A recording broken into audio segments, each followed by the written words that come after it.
Ibis King, don't you think this all rather inappropriate? You may as well be handing them victory on a silver platter. Do not expect me to follow your lead. Ha! Suit yourself.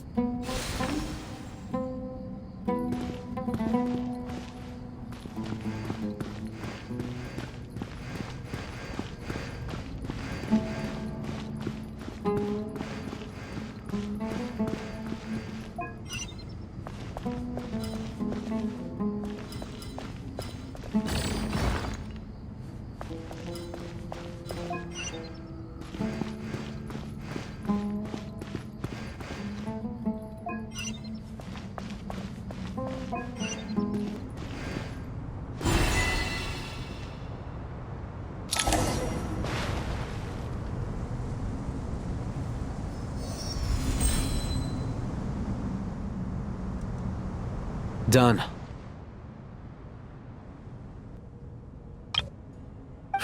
Finally. It's over. But seriously, that was incredible! Standing on the chessboard felt completely different from standing on solid ground. And also... Oh, sorry. I'll save my thoughts for later. Thanks to the three of you for helping us out with this. Is it just me, or were you giving us quite a lot of guidance along the way? We made but a humble contribution. You lived up to our expectations. Bravo! Our aid was not given for naught. In addition to the existing functions, I'd like to ask you for another favor. Since Aru's interference shield can cover the entirety of the mausoleum, it should be possible to extend its range even further. Perhaps you can find a way. So, building upon the existing functions to... Ah! I'm with you! Imagine for a moment. What would the ideal outcome look like if this function were compatible with the devices? I agree. This is the best solution possible. Please, everyone, we beg you to help us. Me, oh my! Well, since you ask so very nicely, I suppose... Goti? Croco? What do you say? Naturally.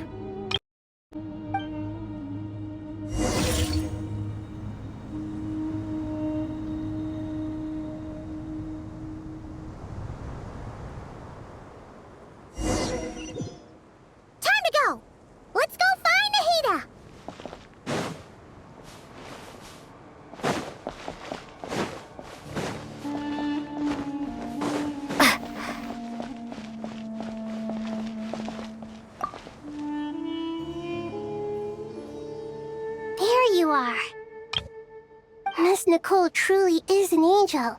She shows great wisdom in guiding others, and she has already sent word to Natlan on our behalf. She said that while the other members of the Hexen Circle are busy with important work, she is quite free, and she is more than willing to accompany the people of Sumeru for the entire journey. Oh, there's Nicole, all right. Always super patient and loves to help everyone out. She's the best. She is. So kind and enthusiastic. Well, time for us to get going. What?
This should be one of the closest places to Natlan in all of Sumeru.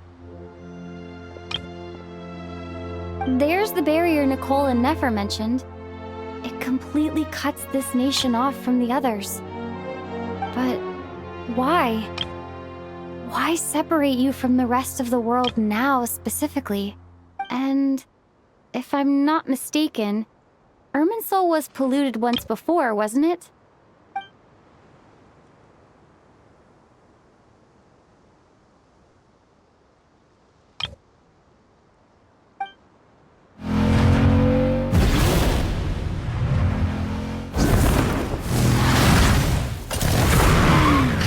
Good question.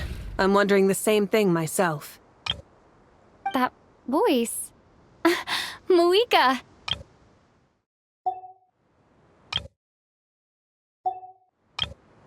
Hello, traveler. It's been a while. Hello there.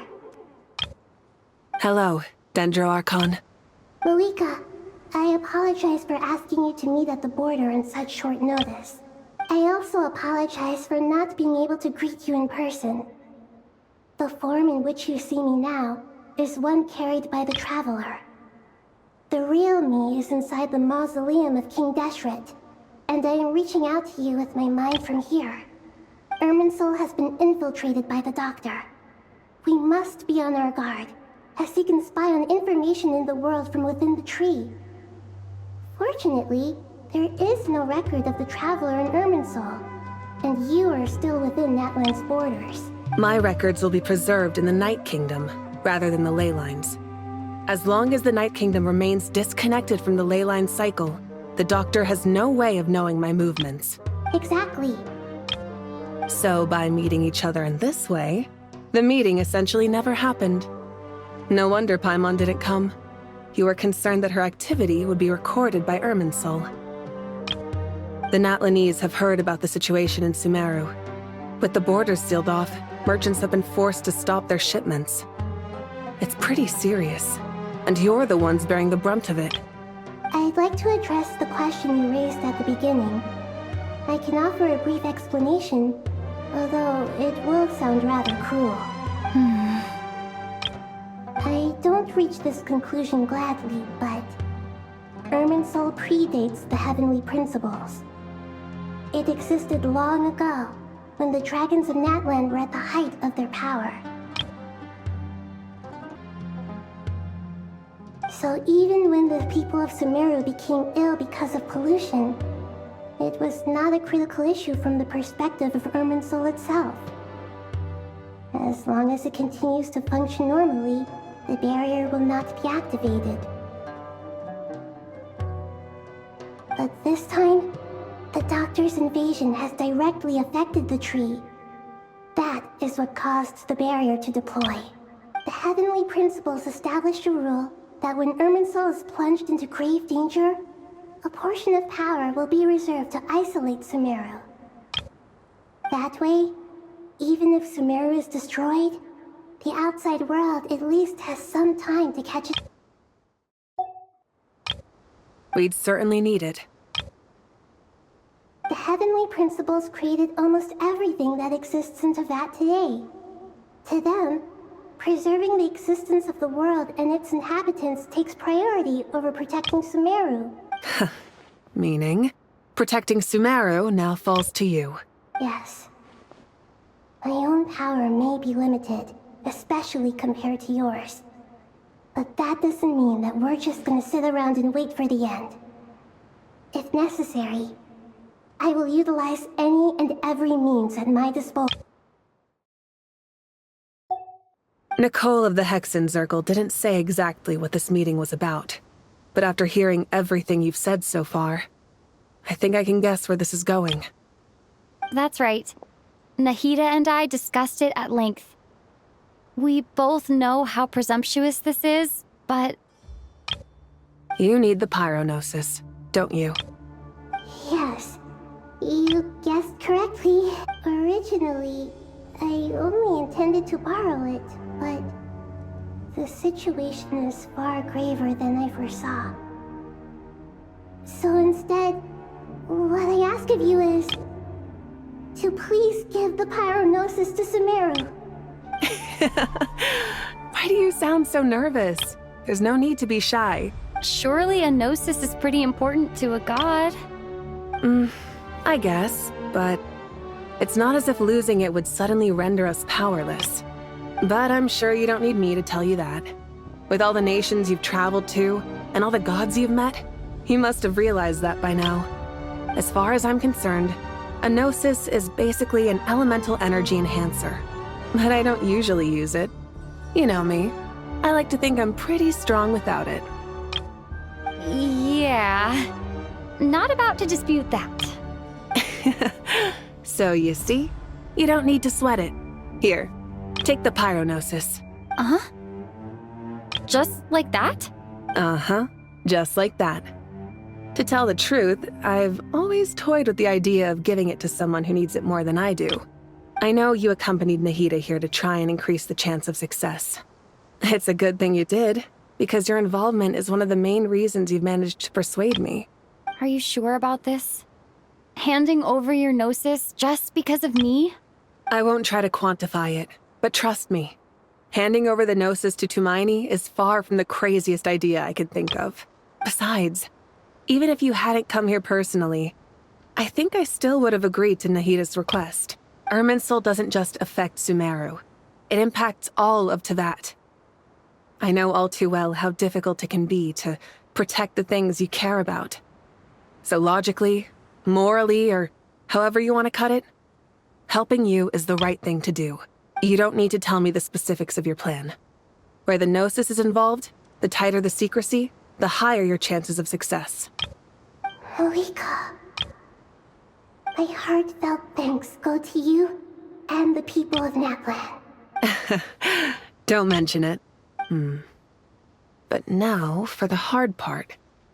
How do I actually give it to you? The Irminsul barrier is right in the way.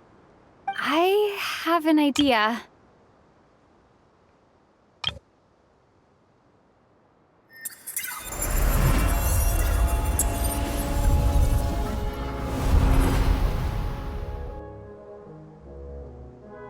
Just as I thought. Incredible. What did you do? Just made a lucky guess. This seems to happen quite a lot. Things that apply to everyone else don't seem to apply to me. I figured the same might be true here. Irminsul usually produces effects based on the records it holds. Since the Traveler is a Descender, Irminsul contains no records of her, and thus has no way to impede her.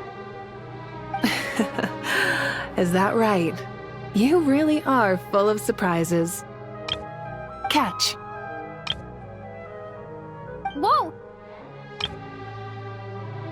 Thank you, Moika. Thank you for trusting us with something so important. All right. No need to get so formal. It's not like we're strangers. Besides, there's still one problem. You might be able to pass through the barrier, but I don't know about the Gnosis. Any other surprises for us, Traveler? Let me try something. I have the Pyronosis in my hand. It feels strangely ordinary. Not particularly heavy. And yet, this tiny thing symbolizes the mighty authority of a god.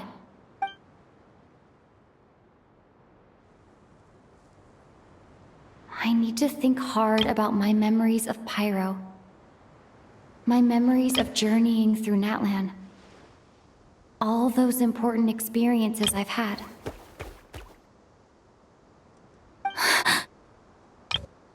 The Gnosis disappeared.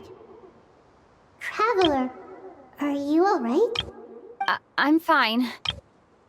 The Pyronosis disappeared into my body, just like phlogiston. Maybe it resonates with you because you've mastered the power of phlogiston.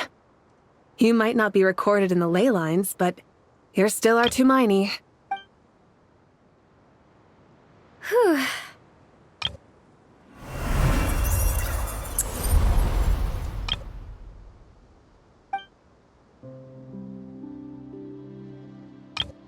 Please allow me to express my gratitude once again, Moika.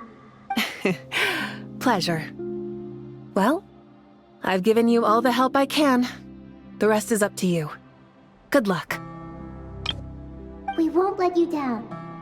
Yeah, we aren't about to lose.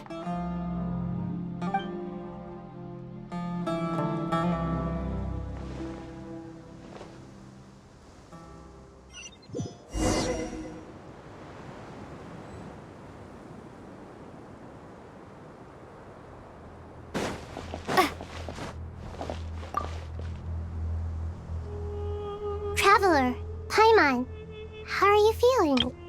Paimon's a teensy bit nervous, but only a teeny tiny bit.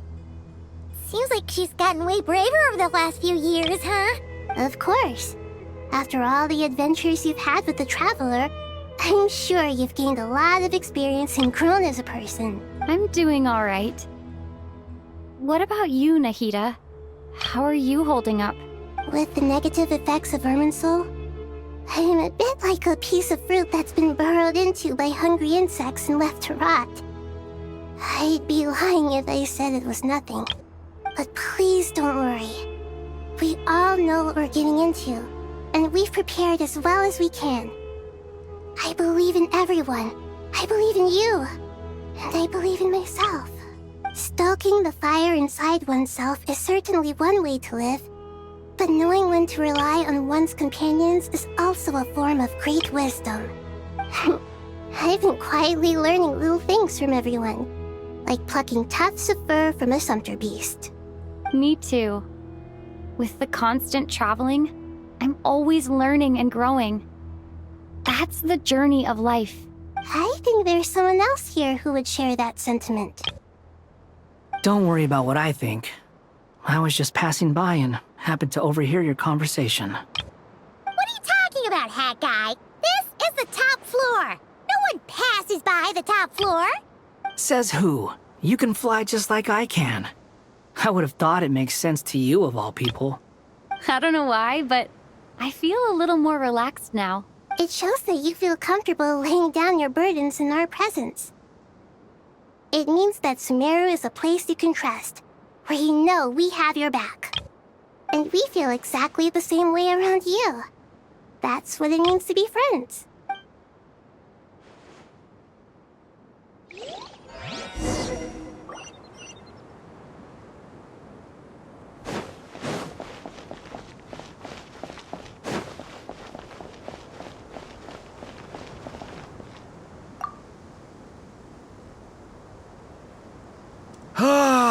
It's finally done. Ugh, but I have a nagging feeling that there's something I've forgotten. Oh, there you are. Everything wrapped up on your end?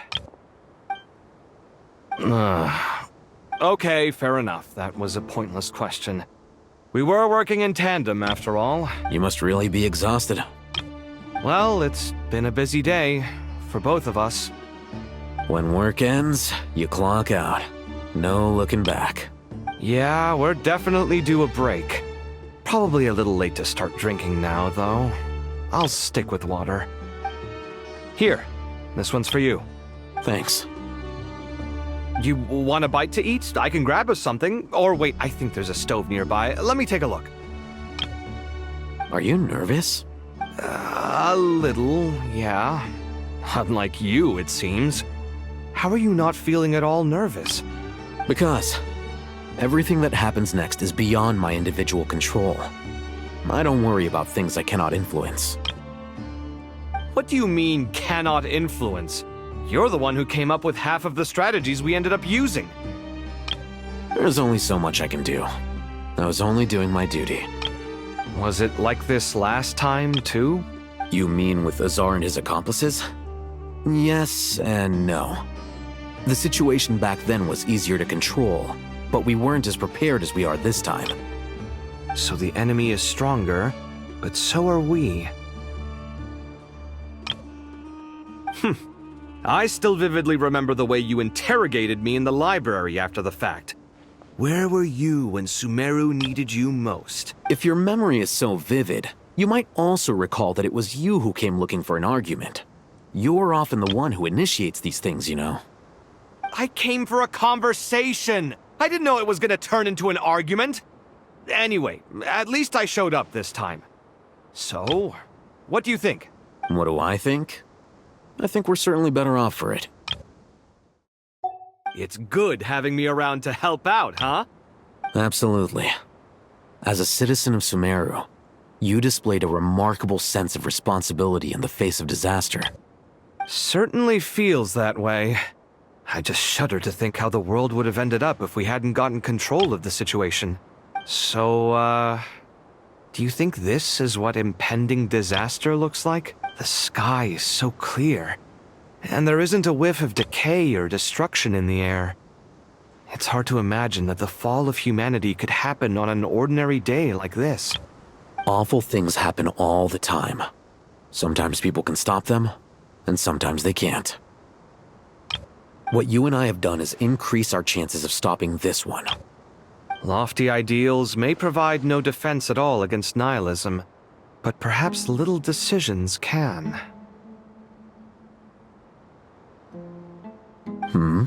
Oh, nothing. It's nothing. I hope everything works out tomorrow. It will.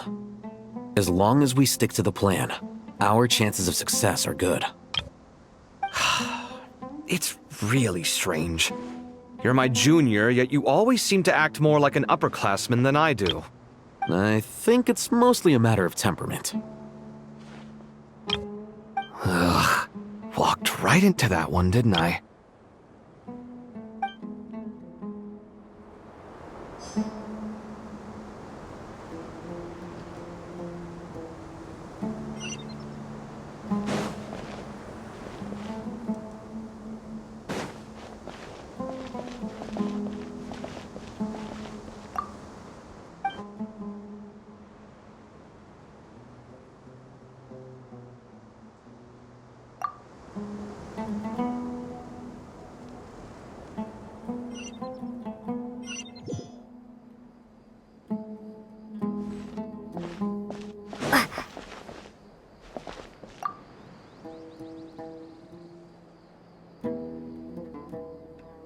We'll make our move after sunrise tomorrow. Good. Is everything ready? As much as possible. That'll be enough. Don't let the pressure get to you. We'll take things one step at a time. That's how we've always done it. Master Tainari! Mr. Sino! So this is where you were. I brought some juice and some water. Would you like some? I know how easily you get dehydrated in the desert, so you should definitely have some water. In which case, I'll have the juice. I gotta ask, though. Who's on juice-making duty at a time like this? Madame Farazan said she was feeling a little nervous, so I told her about the automatic juicer my friend invented. She took it right off me and started making carton after carton of juice. A juicer? Did Sucrose send that to you? Yeah. I hadn't had the chance to try it out before this incident occurred, but I couldn't bear to leave it behind in Gandharvaville. The juice is very sweet. I think so too. Kale, how are you feeling? Physically, I'm okay, but it just still feels strange to me. Why would a great power like this come to someone like me? I know the feeling well. That same question ran through my mind every day as a kid. At least now, you have someone who can relate to you. All the more reason that you should apply for Spontamod.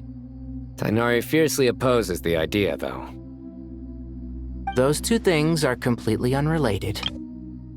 What are we all chatting about, Would anyone like any juice? Oh, you have some already. I had some earlier, ma'am. Maybe give the extra to someone else? Very well, very well. I shall be off then. There's this enormous power, and then there's little old you. You feel like there's no connection between the two. And that sense of dissonance is difficult to get used to. Yeah. But after all this time, I can't believe this stuff still gets to me sometimes. Makes me feel a little childish. Kale, just because we normally keep the conversation light doesn't mean we can't discuss deeper issues. I don't think it's childish at all. You were the victim of a terrible crime.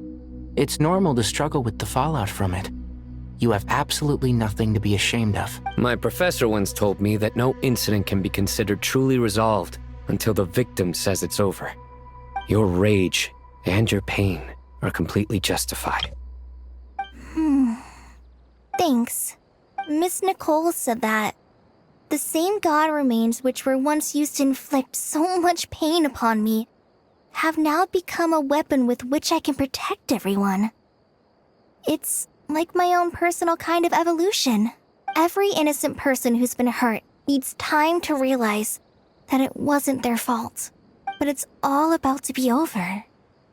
Tomorrow, it ends for good. I don't know if you've noticed, but you rarely stumble over your words anymore, and your outlook has become much more positive. It's a big change from how you used to be. And since this isn't over, you can settle the matter on your own terms. It's time you seized back control. I believe in you. Yeah. Sumero is my home. And it's so important to me. I have to protect it. No. I will protect it. And once you're done, how about you come back and apply for Spantamod? Stop it with the sales pitch, would you? Hey, excuse me. There are still 3 unclaimed cups of juice here.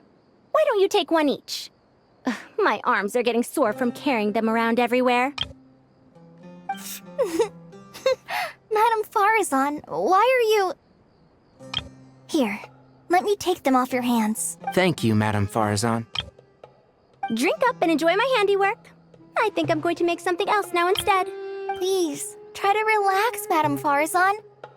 Your nerves are starting to get the better of you. I know, I know.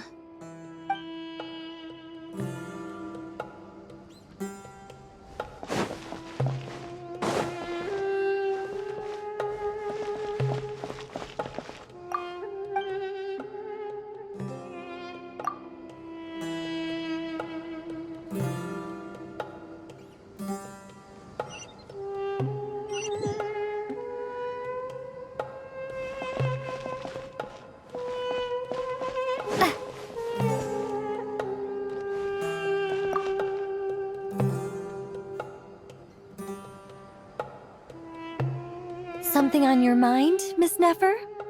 Nothing in particular. It's just... right now, the future feels strange and unfamiliar. But the future has not yet arrived. How can you say how it feels? Some people know that there's an impending disaster. Others remain blissfully unaware. Each group is imagining an entirely different future while walking towards the same one. But when they get there, they'll still find they feel differently about it. People are shaped by their circumstances. Different circumstances create people with different perspectives. I've always found the perspective of the Vahumana Darshan to be a particularly incisive one.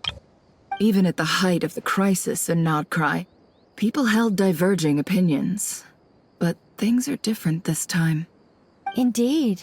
Regardless of faith, gender, wealth, skin color, or eye color, everyone in Sumeru knows what will happen tomorrow.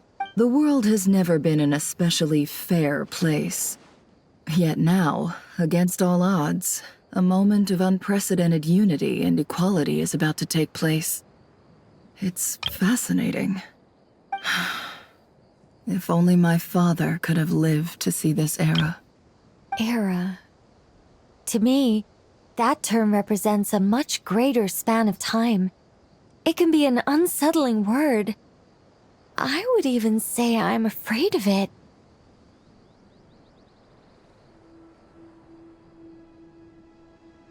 Do angels even feel fear? Yes, at least I do.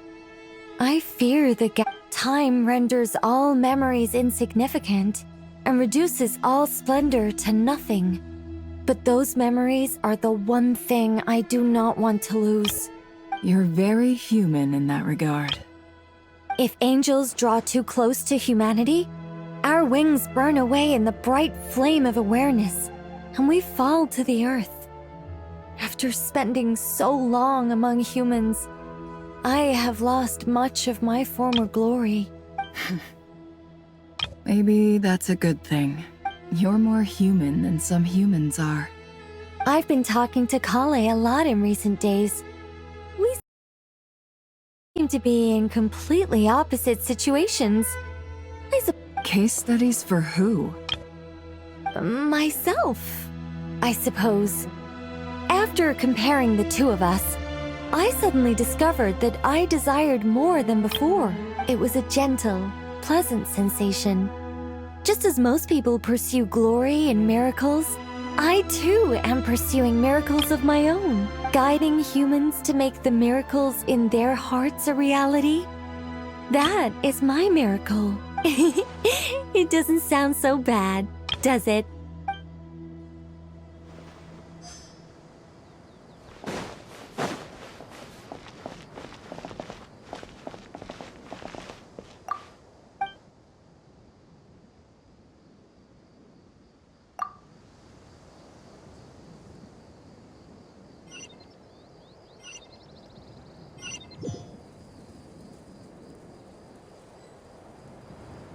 Time to ignite!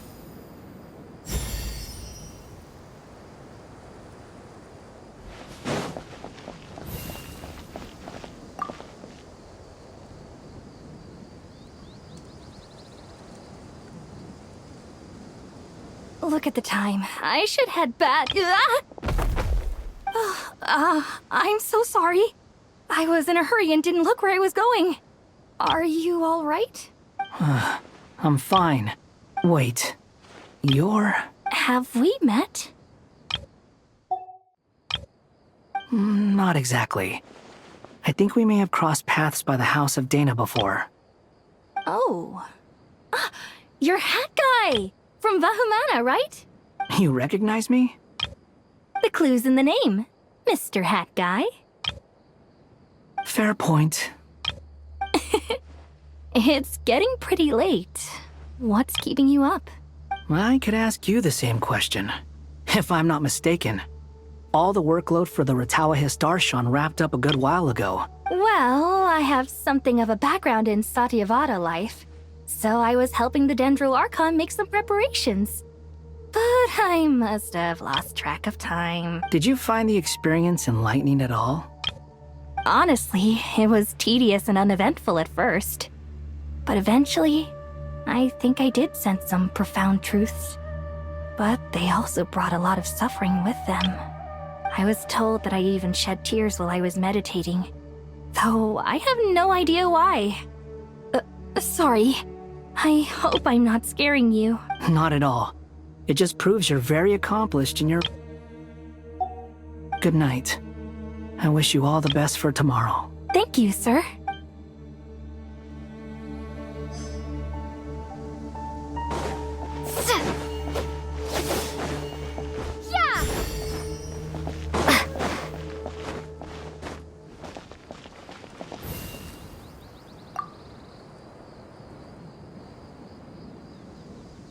Too bad we've got a fight tomorrow. I could really do with a stiff drink. Let us pray instead. Prayer. How nostalgic. Lord Sangama Bay. Came to get some fresh air too, did ya? That's right. Actually, I was hoping I might run into you, Dia. I wanted to let you know that I've stocked up on that perfume you said you were so fond of. No, really? I'll take two. Any chance of a friends and family discount? I knew you'd ask that. And I'm afraid to say that, surprise, it's free of charge. That's very generous of you, Lord Sangama Bay. Does this mean you've made a fortune in Not Cry? Nope. Turns out it's not that easy to turn a profit there. I even ran some assorted losses. But anyway, that has nothing to do with why I wanted to give you and Dia a small gift. Remember that merchant caravan you two rescued in the desert last month? That was transporting my goods! No way! I had no idea that was your shipment. Explains the, eclectic mix of goods, though. Lord Sangama Bay's investment in the desert and generous stockpiling of goods has helped many people over the years. The shelters you funded especially have made life a little easier for the children and the elderly. know about that. Oh, I see. Nefer told you, didn't she? Ugh, that pesky lady. Aren't intel brokers at least supposed to charge for divulging people's secrets? She and Candace go way back.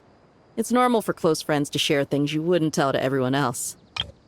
Sure, but why did they have to be things about me? That's how Nefer shows that she cares. She wishes for all of us to know what a generous person you truly are. It must be hard trying to make a living far away from home. Just because we can tell what kind of person you are doesn't mean everyone else can. Well, maybe her intentions were partly good, but I don't think that's the full story. I'm sure she enjoyed knowing how much it would annoy me. I'm telling you, Nefer's got a mean streak. Definitely with you on that. Does praying help you stay calm? Defending one's home is a just cause. My heart is filled with a mix of anger and hope. Anger. You know, being able to get angry is a good thing. It shows that you're in touch with the real world, and that you have the passion to pursue something you believe in. My lady? What are you doing out here? Just taking a walk to clear my head. And look where I ended up. Were you praying just now? Yes, Miss Dunyarzad. Would you like to join us? Come on, it's fine. She won't mind who you pray to. Oh, then sure. I remember you, Miss Dunyarzad. You visited my shop before. If I recall correctly, the god you worship is the Dendro Archon, correct? That's right. She is such a gentle and kind god. But to me, she's more than just a god I worship. I see her more as a friend. And so do many others. She's not some almighty god who reigns on high, but a genuine friend. Agreed. She's a wise teacher and a good friend. I spoke with several people during the evacuation. Everyone's aware that tomorrow's battle is one that ordinary people can join too. A battle to fight for our friends and our homeland. Oh, it makes me glad. I can finally do something for those who protected me. You've grown so much since we first met. Oh, a compliment? Ooh, more please. Thank you. My lady, you've always been a remarkably strong and ambitious person. It's indisputable. And that's not just a compliment. It's a statement of fact. What are you praying for? Our beliefs may not be entirely the same, but we both wish for the same thing. I pray that everyone will rise to the challenges ahead and return safe and sound. I pray for the safe return of all my companions.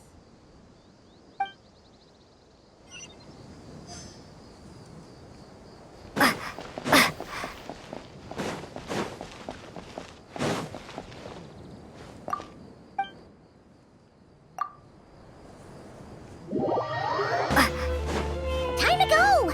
Let's meet the others at the mausoleum of King Deshret.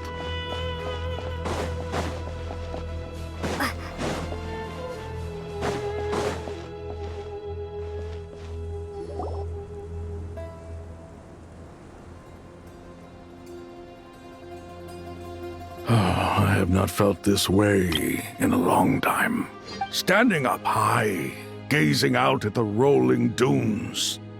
One cannot know what freedom truly means without first losing it. The golden slumber truly lives up to its name as a dreamland.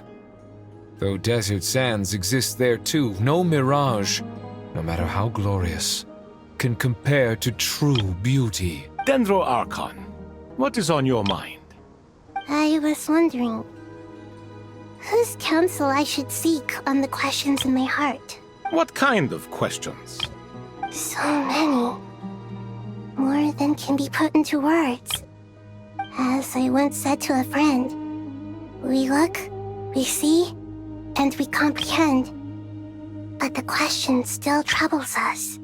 What are the many disasters that this world faces, but the sum of all irresolvable questions?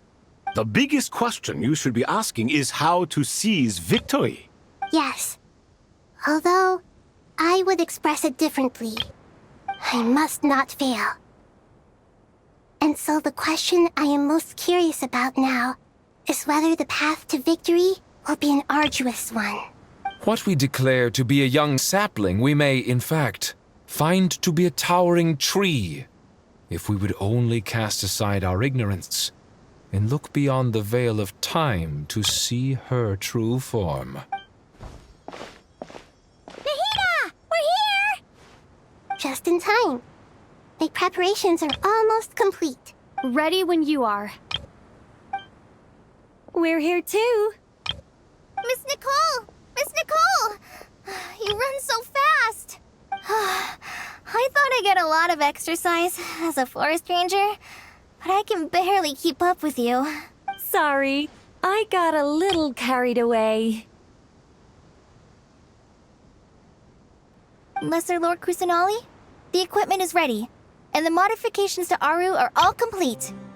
As discussed during our meeting, Accessing Irminsul via the Akasha is no longer feasible at this stage. There are other options, it's just... they're a little more extreme, and more technologically demanding to implement. Maybe you should take it from here. The architecture and functionality of the Akasha terminals overlap considerably with Aru. There is reasonable evidence to suggest that one was developed based on the other, or that they both utilize technology of the same origin. As long as the transplant and merge operation succeeds, Aru should theoretically work on a scale greater than the Akasha and approximately equal to Irminsul. It will become the largest active computing device in all of Teyvat. A system this powerful is capable of a lot of different things. In the past, the Akasha was primarily used for one-way information transmission, but I suspect it could also serve as a central bridging hub.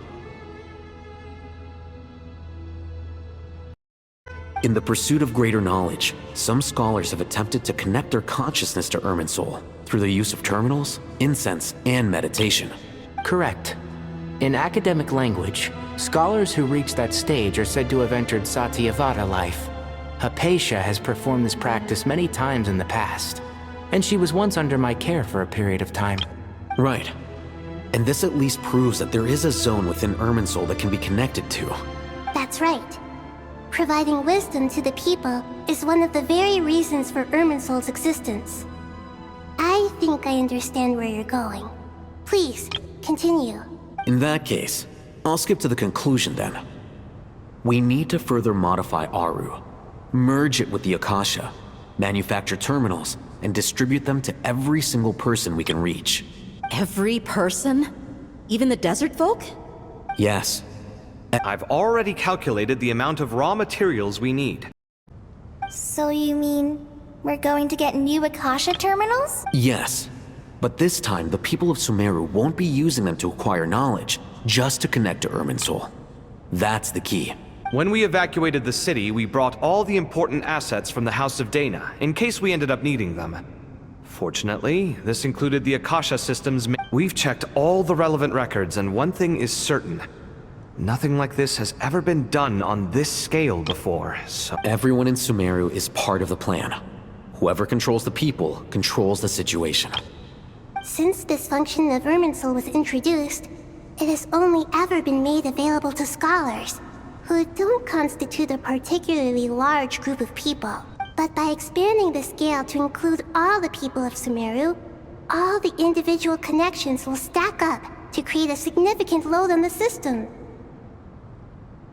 Under normal circumstances, Irminsul would be able to cope with the additional load. But with it already being under strain from other activities, its remaining capacity is limited. Thus, it might be possible to shut it down completely by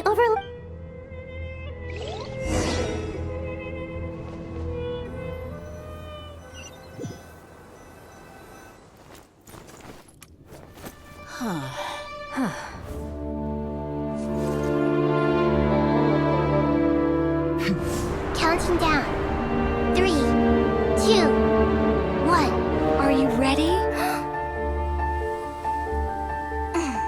ready.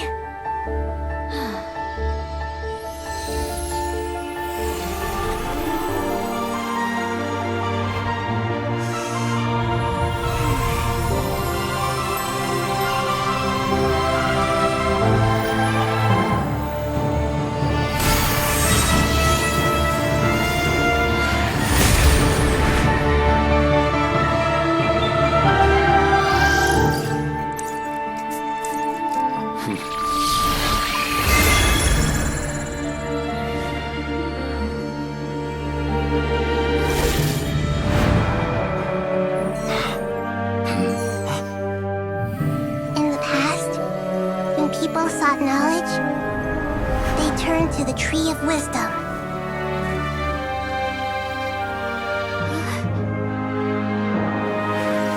Today, we use it to save Sumeru and the whole world. These boughs that nurtured learning must not become tools for destroying the world.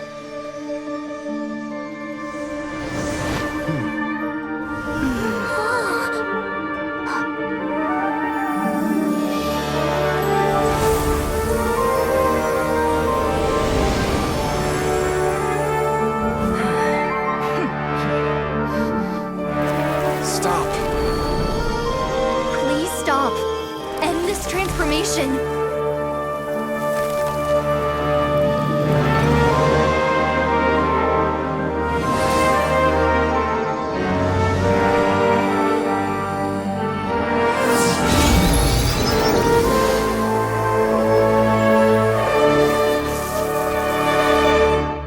You would shut down Irminsul just to stop me? You fools. I have all the time in the world.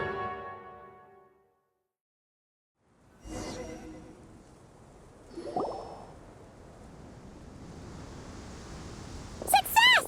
The evil Irminsul tree is still growing! Great.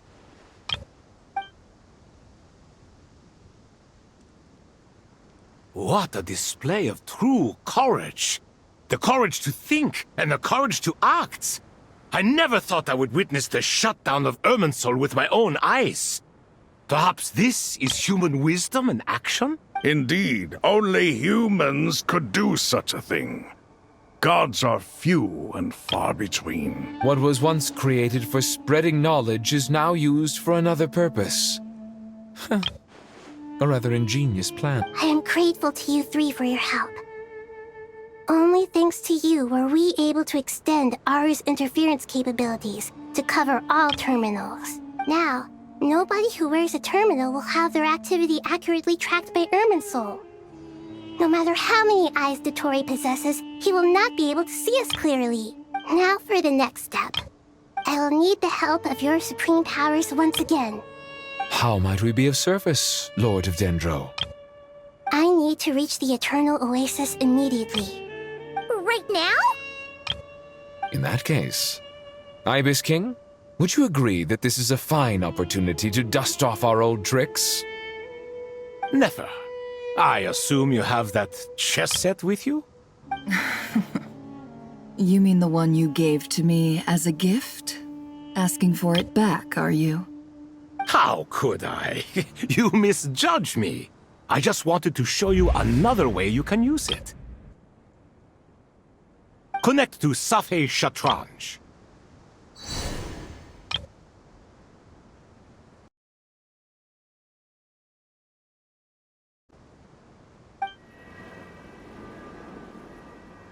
Safei Shatranj?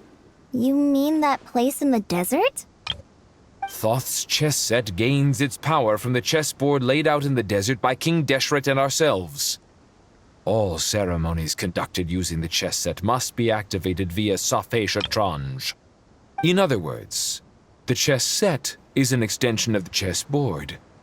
In the past, moving a chess piece was a sacred and momentous act. Transfer initiated. Entering live combat mode.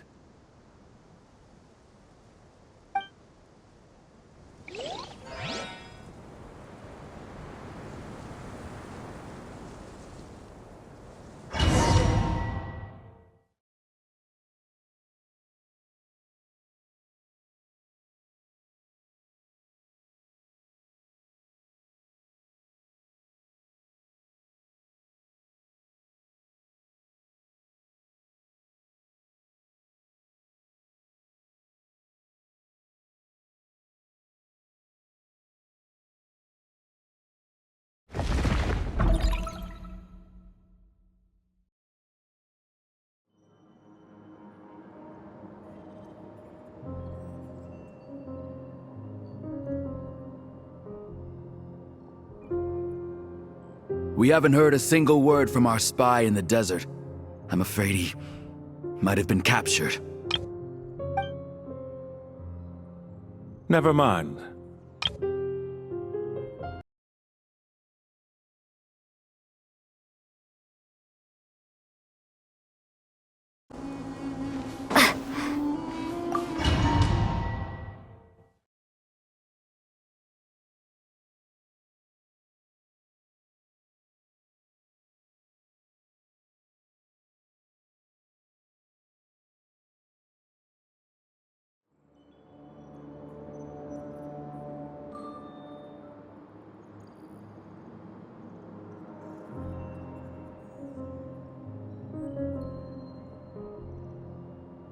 We haven't heard a single word from our spy in the desert.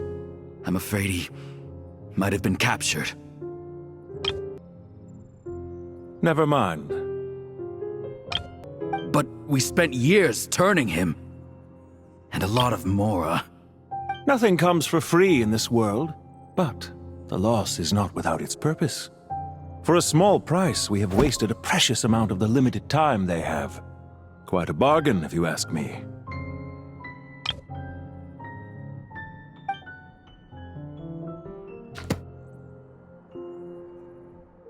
Understood.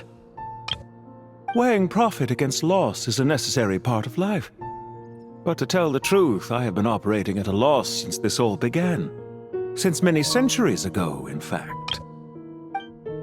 For instance, why would a banker act as the executor of a will? If you hadn't deposited your personal belongings at Northland Bank, I would have no reason to be here right now.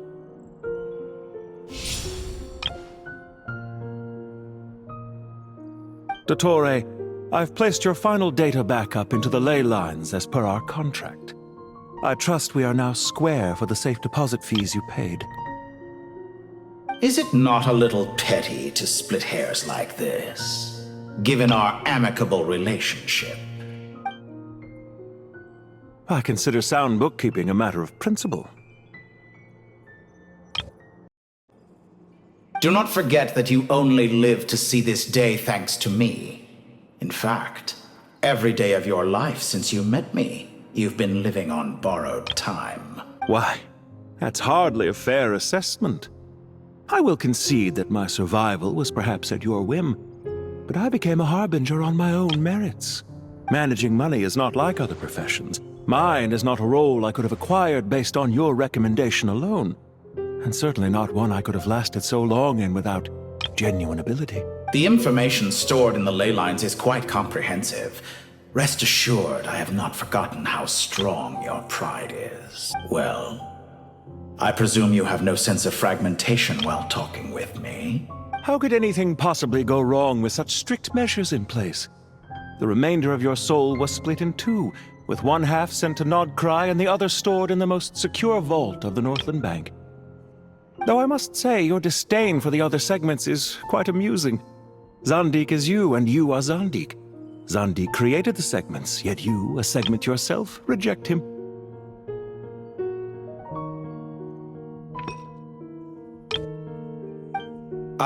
That is, Zandik, created segments of various ages in his later years. To achieve this, he had to freeze time and part with a portion of his soul. But as constructive as it sounds, it erases my uniqueness. If each segment is equally me, then by the same token, none of them are truly me. A soul living forever in the past inevitably holds different views than he did in his later years. The same thing that completes me also restricts me. You too might ask yourself which stage of your life you want to be preserved at. The day your business failed? Or the day you were framed by a gang and sold off to a medical lab as a test subject? We needn't dredge up the past. This undesirable plan was eventually scrapped. Lesser Lord Kusanali was quite right. I needed an opportunity to eliminate myself. And after that, I concluded that there was no more effective plan than directly splitting the soul. Once the soul is transferred out, you will find that creating a physical body is far simpler than creating a puppet. The other half of your soul suffered a crushing defeat in Nodcry, you know. And yet in the process, I obtained the information I always wanted, did I not? Because now we finally know where the best testing ground truly lies. I once thought your ultimate goal was to ascend to godhood. But as it turns out, that was merely one of your experiments. Experiments take many forms. Most people are too eager for success, too fixated on the end goal. They forget that the experimental process itself is just as important. A suspiciously vacant seat, a new face. I trust you can put two and two together. The reason it doesn't exist is because someone tampered with the record. What can I say? After all your efforts, you really did uncover the world's secrets. So, is the new world you promised a lie? No, it never was. I am glad to be able to control Irmin's soul from within. Now I shall attempt to create a new world inside the existing one. Almost everyone faces the prospect of death. But not a single person has ever been able to experiment unrestrained in the afterlife through sheer force of will. I am the only one to have overcome this enormous challenge. Would I not be letting the world down if I didn't make the most of the opportunity to experiment? Clearly, the dividing of your soul did not affect the magnitude of your ego. Out of all the versions of you that have ever existed, this you is the most insane and the most radical. Is that why you chose to work with me? Which was it then? My insanity? Or my radicalism? Could I call myself a venture capitalist without a suitably ambitious plan to invest in? Yours happened to fit the bill quite perfectly. Well then, I must say, while I am surprised enough that you showed up at all, what surprises me more is that you chose to present yourself as my former subordinate, and not as the banker Pantalone. Why make things harder than they need to be? Exposing my true identity in a situation like this would only serve to destroy diplomatic relations between Snezhnaya and Sumeru. I daren't imagine the consequences. Showing up in the name of the original antagonist gives you the recognition you rightly deserve, while also being sensitive to Snezhnaya's predicament. It was an easy win. As for why I'm here, if you're suggesting that your credit is in the negative, I won't argue with that. Many people say that about you. I'd argue that a significant factor in your willingness to cooperate is the fact that you have but a few years of life left after my death. Living and dying together has a way of binding two parties together rather closely. Is it not true that a relationship should be judged by both the positive and negative returns it yields? So some of what I said actually made it into your head after all. It's true that I hope you don't die too soon, but don't you find that a strange thing for me to say? After all, you've already had quite a long life. Especially for a human being. Let's not pretend that you're any more innocent than I am. Are we not the same in this regard? We both despise the existing laws of this world, and neither of us enjoy being under anyone else's control. Is it really so greedy to want the world to operate by a new set of rules? Of course not, my dear friend. And as I've said before, mutual interest is the foundation for the most reliable of relationships. You can attest to that. I just hope there never comes a day when I have to work too hard to prove that. Regrader, sir. People have been spotted approaching Sumeru City. How strange. Despite your access to Irminsol's data, it appears the soldiers noticed before you did. They must have found a workaround.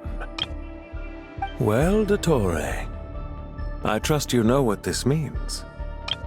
The fact is... They're coming. They'll breach the city gates any moment now. But even so, I would say Irminsol is a wonderfully convenient thing on the whole. If you do manage to create a new world, perhaps you could plant one outside my office, too. I'll consider it. What do you need me to do? Stall them? The experiment will take time. Stall them for as long as possible. Very well. But you're really asking for the moon here. Have you heard this story? There was once a guilty man, kneeling in the center of a church while an angry mob outside waited to bring him to justice. He pleaded with the gods, begging them to grant him one final request, the chance to finish confessing his sins before he was sentenced. Many suns and moons passed, seasons changed, and still his confession continued, as if he intended to speak until the end of time. Are you suggesting I worship you as a god? Or were you hoping that I might confess my sins to you? Certainly not the latter. That would make my life miserable indeed.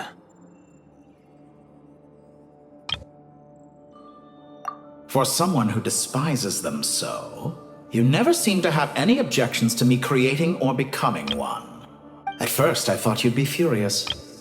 Concerned I would terminate our partnership, were you? Not at all. You had reasons why our partnership must continue. Don't you find people's attitudes toward gods amusing? A god descends from the heavens and people worship it unreservedly, blindly following whatever rules are given to them.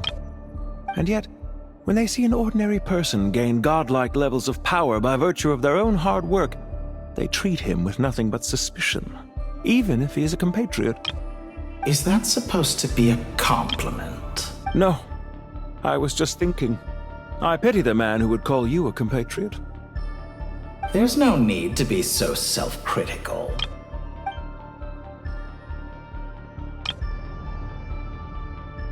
I know it's a little late in the day to be asking this, but how have you been keeping? I'm flattered that you would take the time out of your busy schedule to consider my well-being, Doctor. The part of your soul that went to Nodcry caused quite a stir, sending our organization back to the drawing board on numerous fronts. It was quite a headache for everyone involved. Dear me, I must have caused you no end of trouble. You certainly did. I had the rare honor of being summoned before the Tsaritsa with Pulcinella to answer for myself. A terrifying ordeal. Don't worry, I pulled through. At most, it's a public relations nightmare. I made sure of that. Now I'm curious. How did you explain yourself? Oh, it was quite simple. I just pinned the blame on someone who wasn't there to defend himself.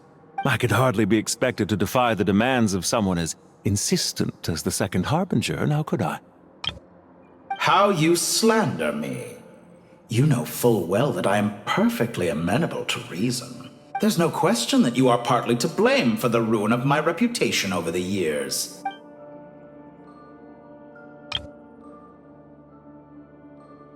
Do you have anything lined up for when this is all over? Hard to say. Fieldwork always takes quite a toll on me, as you know. Once I'm back at Snezhnaya, I'll start with a well-earned cigarette. Why are you so eager to ruin your lungs after I went to the trouble of replacing them for you? If you have an issue with it, feel free to try to stop me. What's on your mind? The limits of humanity. It's a pity. Despite running countless calculations, I find there is simply no way to reduce any further the amount of one's soul required to sustain an individual. It's rare to hear you admit to being unable to achieve something. I beg to differ. For instance, as I've told you before, the original me was prone to motion sickness and couldn't make long train rides. Ah, yes, of course. One of the reasons you often sent yourself out on errands. What are you thinking about now? A new experiment. In the event that my soul was depleted, say we extracted my data from someone else's memories, yours for instance, and then combined it with your intact soul as the base material.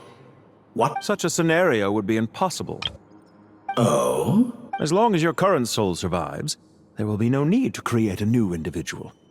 Don't forget, you were the one who approved of the present situation wherein only one Dottore. And if you ceased to exist, who would be capable of performing this experiment?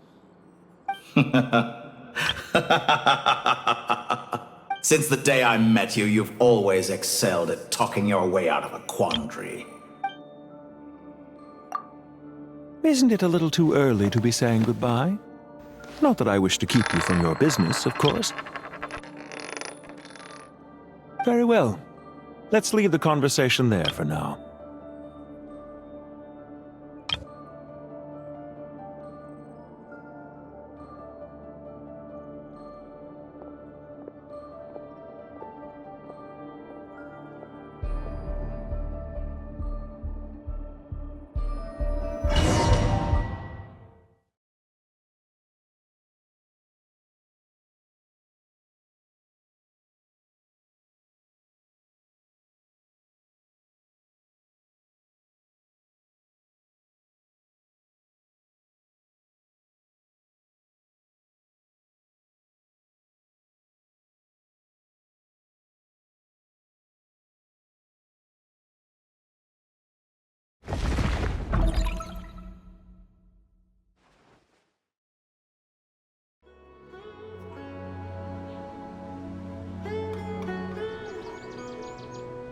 The power of King Deshret's 7 pillars is truly remarkable.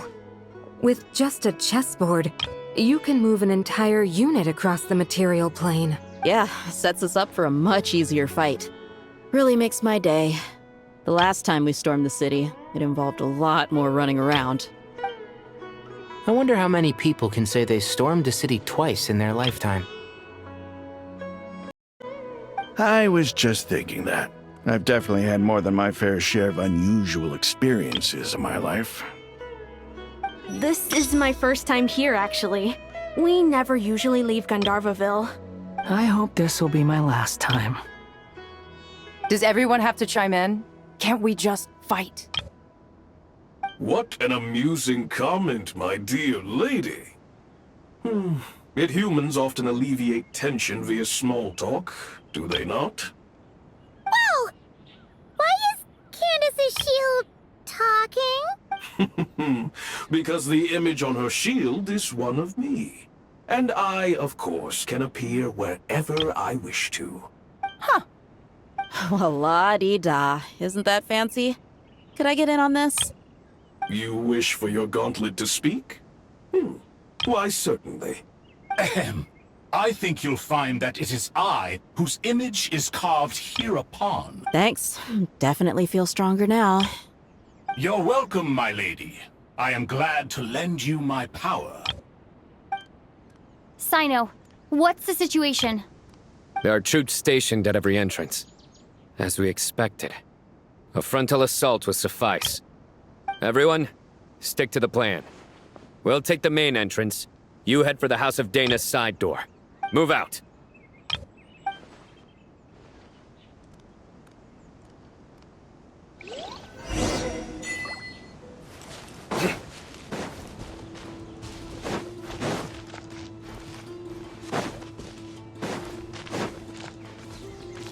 Out of my way! Take this! Now it's your turn. Prepare to meet your maker! Watch out!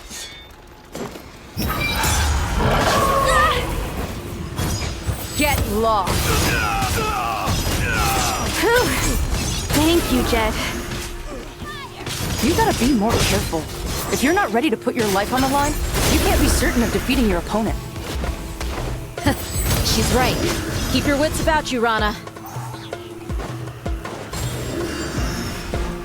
Your penance is due! Pay your dues. You're dead meat!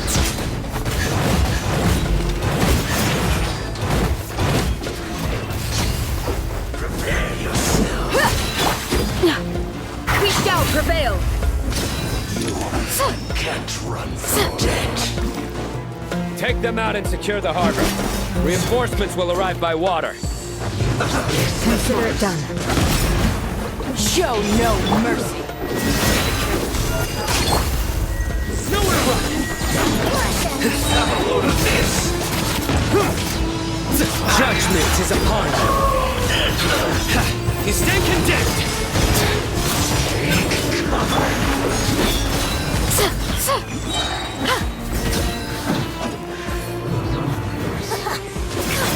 Grant us your blessing! Yield! Buckle up!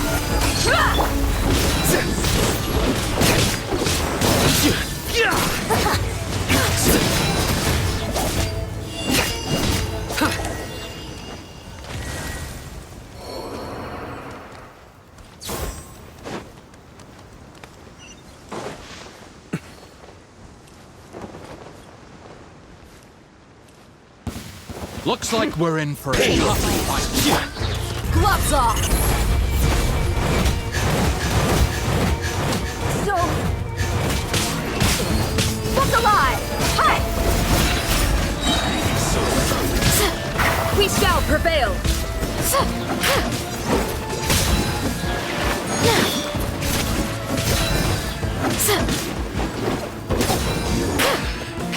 Use the force on it.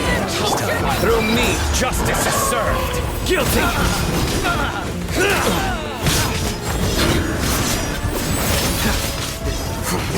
Intel! I lost control.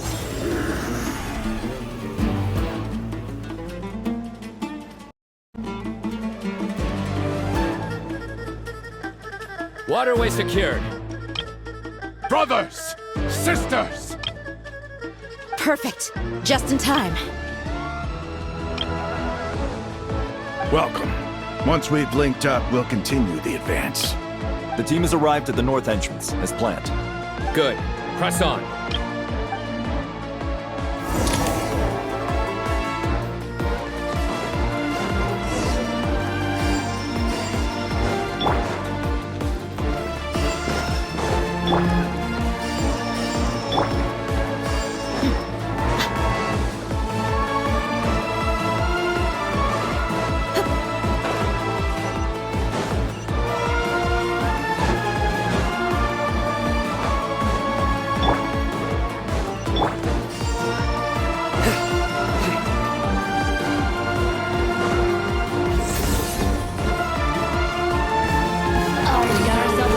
Let's get it on!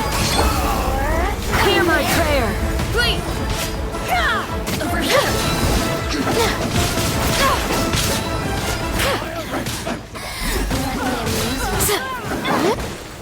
Blink! You asked for it!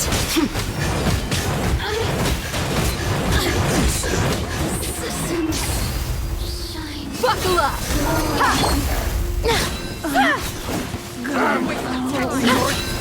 Grant us your blessing! Time for the big one!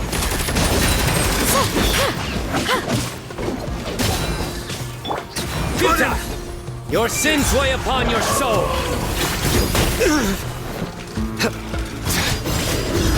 Your penance is due! Did it take too long?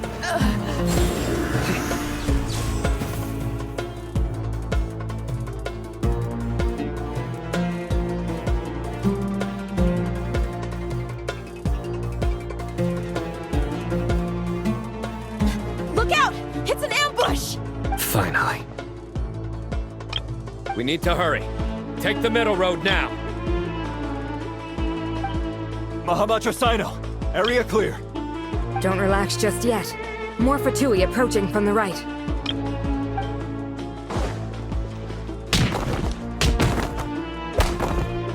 Irminsul cannot track our movements.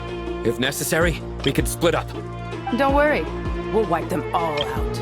As you can see, our people came raring to go. Good, good. How are things with the Traveler?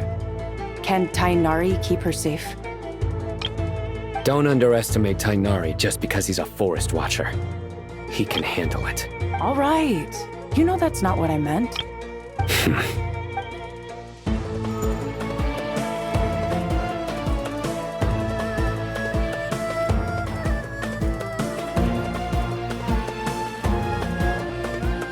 Sino and the reinforcements have drawn the Fatui's fire away.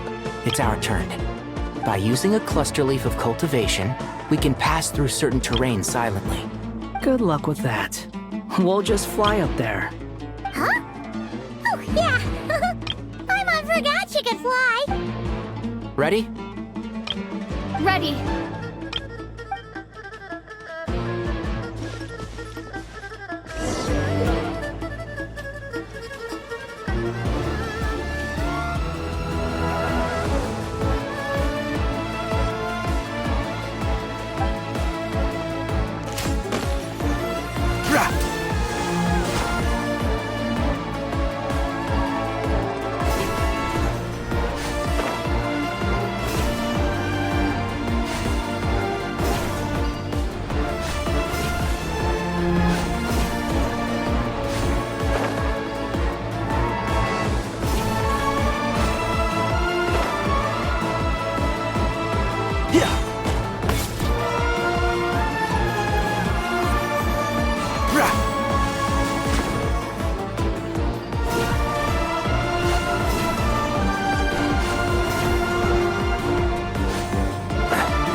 Keep up.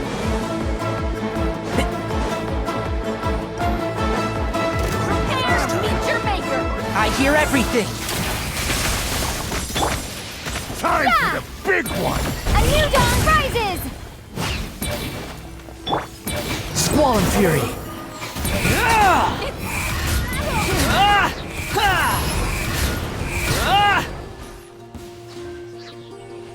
Search for it.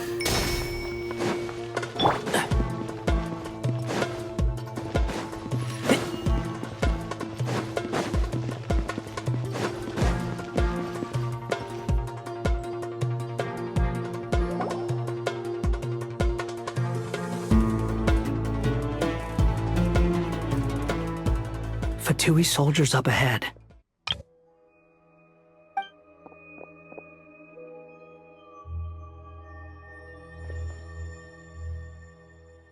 Careful. Prepare for battle.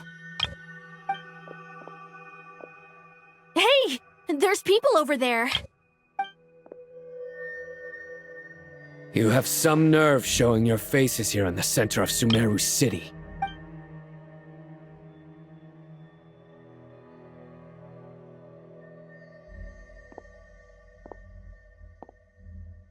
You're right on schedule. Well, this guy sure as heck isn't your average Fatui sergeant. They've stationed quite a few people nearby. It definitely looks like they were waiting for us. But something feels off. Everything about this guy feels too deliberate. I highly doubt he's just a subordinate of Dottores. And he's no mere sergeant. Whatever his rank is, it's high. Much higher than we thought. So you've been waiting for us. But it looks like you're geared up for a conversation, rather than a battle. Very clever, General Mahamatra Sino. I know you're the one in charge of this siege, and I look forward to making a deal with you. A siege?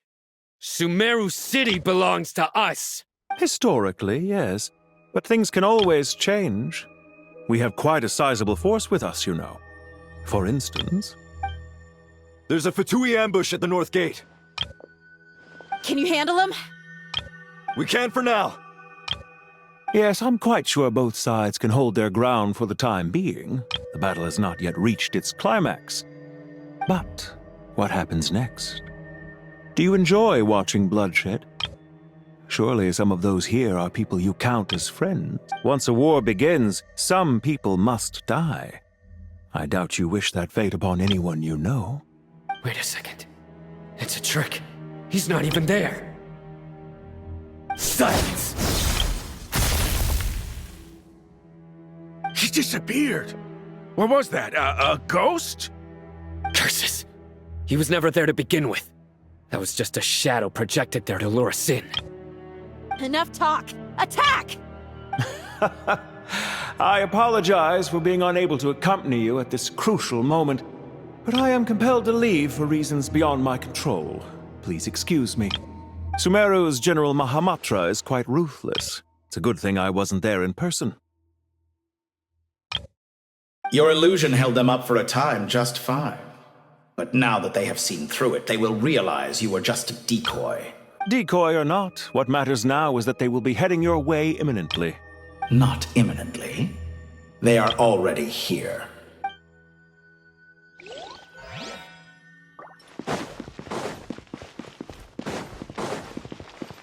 Keep up.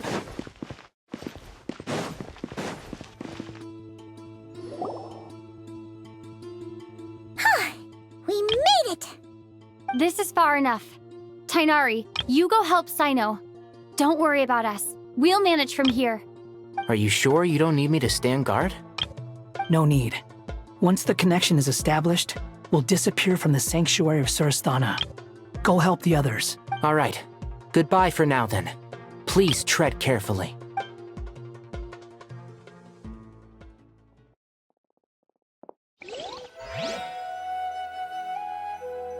There's the interface Nahida mentioned! Come on! Where's it hiding?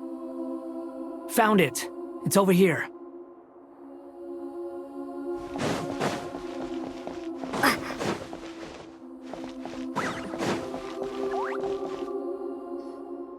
We can connect to the inside of Irminsul through the Sanctuary of Surasthana's built-in security system.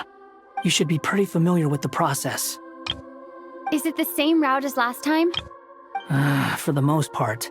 We don't need to adjust any of the parameters. Then I should be fine. And Paimon? Once you're both ready, we'll set off. Wait! The stakes are way higher this time, right? Maybe Paimon should stay outside and help the others.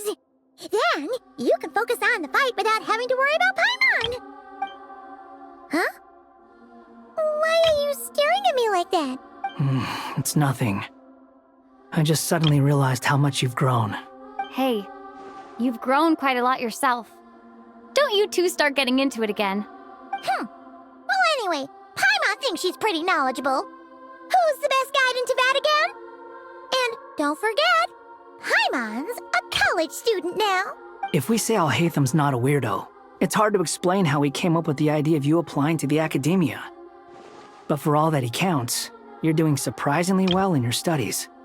Just goes to show how important it is to have someone supporting you. And Paimon's not the only one. Let's not forget that you only became a student because of Nahida's That's fair. I have learned a lot in Sumeru. Oh yeah. Did you ever come up with that ugly nickname you promised me? What? No way! We're friends now! Paimon gave up on giving you one ages ago. Anyway, isn't Hat Guy enough of a nickname for you? Fine. Suit yourself. We need to go. Paimon, if you're staying, look after yourself. Will do. Paimon's gonna link up with Tainari and Sino. You guys are the ones who need to be careful. We will be. Bye for now.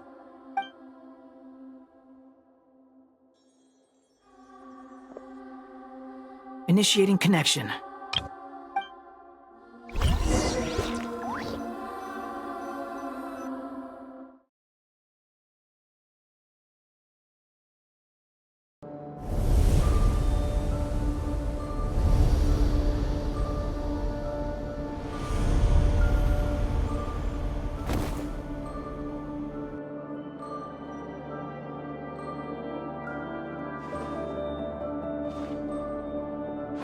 Well, here we are again. Come to think of it, I still don't even know where we're going.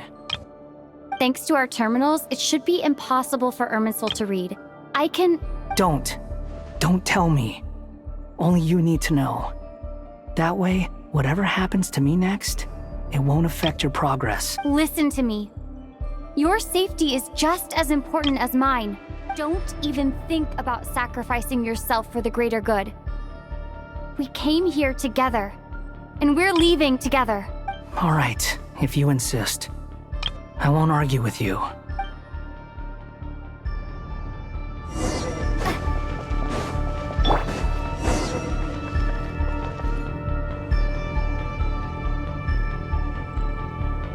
This place looks so different from how I remember. It's unrecognizable. It's a complete mess. Like someone's turned the place upside down. Must be Dottore doing. Either he's searching for some information he needs, or... It's still changing. He has to know we've entered Irminsul. But luckily for us, he can't pinpoint our location. Be on your guard. Don't let him find us. The red parts have probably been corrupted by Dottore's power. Don't touch them, or you might alert him.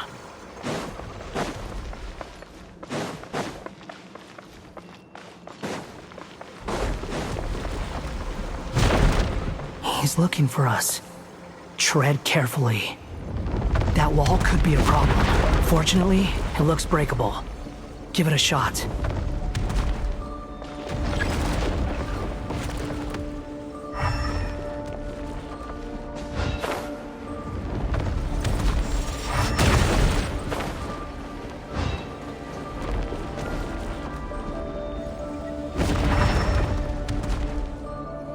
The wind rises.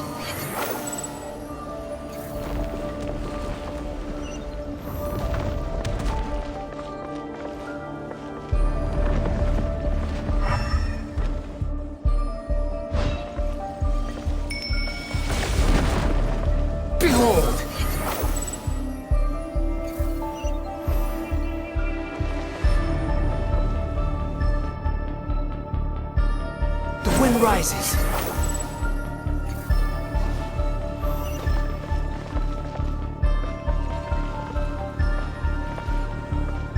Behold!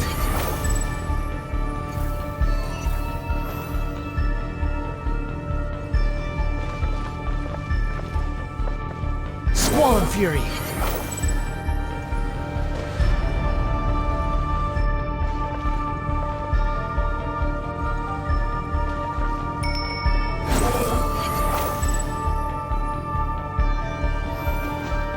The same old trick again? Are you kidding me? Let's handle it just like we did before.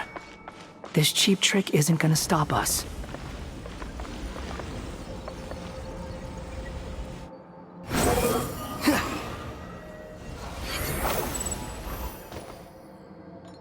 Oh no! It's... A trap!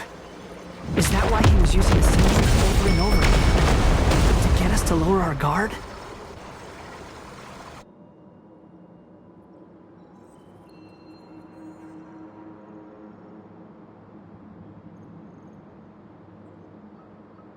I'm trapped!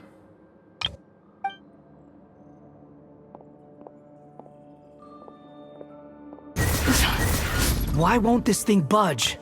Hello? Hello? Can you hear me? Nicole? Is that you? Yes, it's me. I'm monitoring your progress from inside the Eternal Oasis, and I have to say, this terminal is simply marvelous. It makes tracking you so much easier. I couldn't see anything at first, but now that you two are inside, I can use your location with support from the terminals to get a partial view of the situation inside Irminsul. It's not the clearest image, but it's better than not being able to help at all. So, here I am. I can't intervene directly, but I can help to guide you out of the jam you're currently in. So please, just follow my lead. Dottore in his current form is a blight upon both Irminsul and the ley lines. Pay attention to your surroundings. There must be sources of his contamination. Is that one of them? Precisely. Take it out. Good work. But we're not done yet. Stay close, and let's see if we can find any others like it nearby.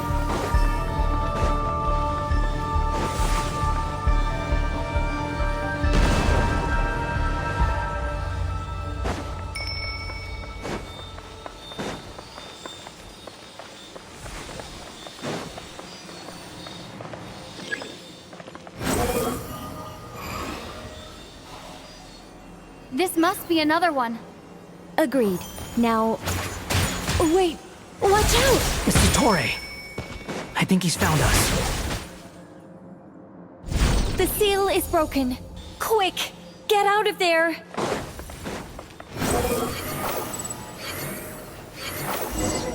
And where exactly do you think you can run to? Wait, what is that? Pursuers. That's gotta be it. Run! Don't let that thing touch you. Dodge that attack.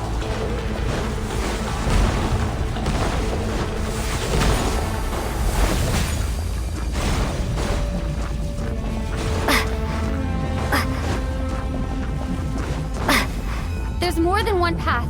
Which way do we go? To the left. Trust me. Fleeing like vermin. What a pathetic sight. Hey! Watch yourselves. Stay focused. There's a cliff ahead! Jump! More of those corruption sources. Destroy them as you did before, and open the exit as quickly...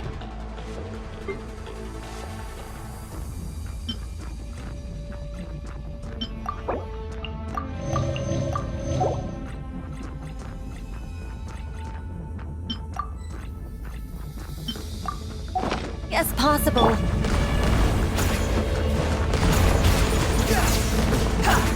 They're relentless. Is he trying to wear us down? You'll just have to destroy these too.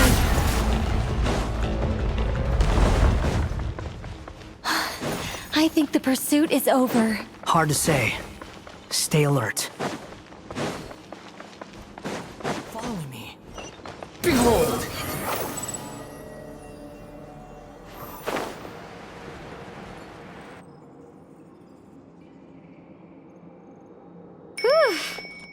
I think we've made it to relative safety. Phew, goodness. That was tough. You doing okay? I'll be fine. Don't worry. Take a short rest, and then... Nicole? Nicole! The connection's been cut. But that means... Look at you supporting one another. How very touching.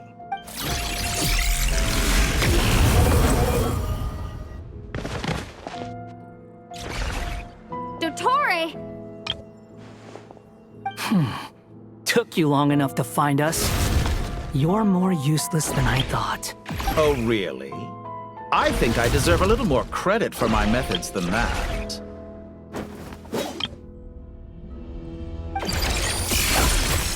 Rather than hunting you down, I chose to let you roam freely.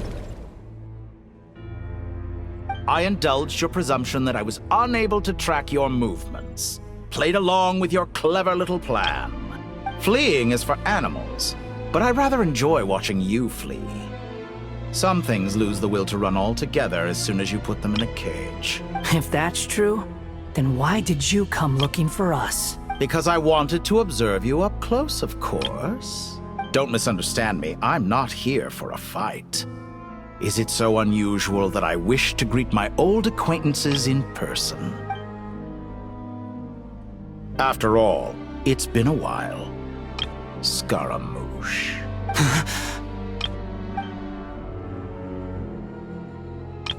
Why are you so afraid? I have done nothing unprecedented in discovering the truth. Nor did I go to any great lengths to uncover your story. You made a bold series of moves in deciding to erase yourself. And with the power of this great chronicling device called Irminsul, you were able to achieve something quite remarkable. Once most people form an opinion about someone, it tends to imprison their mind. Yet you managed to erase every trace of your existence. A novel take on death indeed.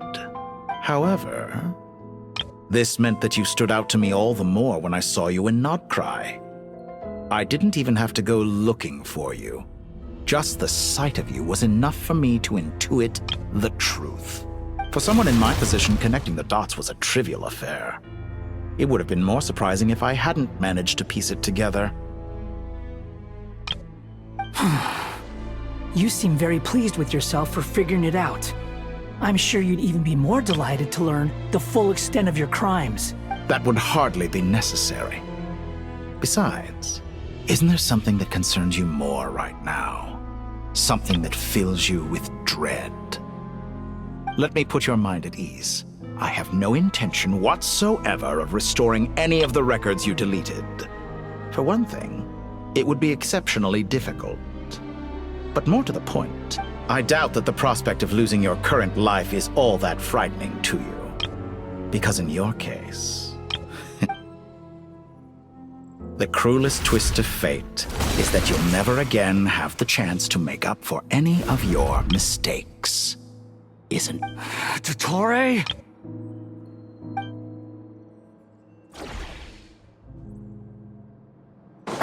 All here shall bend to my will.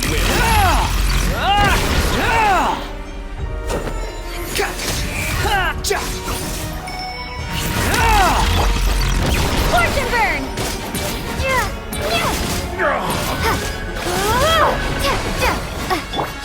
Squall Fury! I'm afraid you'll need to do better than that to take me down. I expected you to have grown stronger. Ah, how foolish of me. I forgot that you lack any means to increase your power. You will pay for everything you've done. Oh, will I now?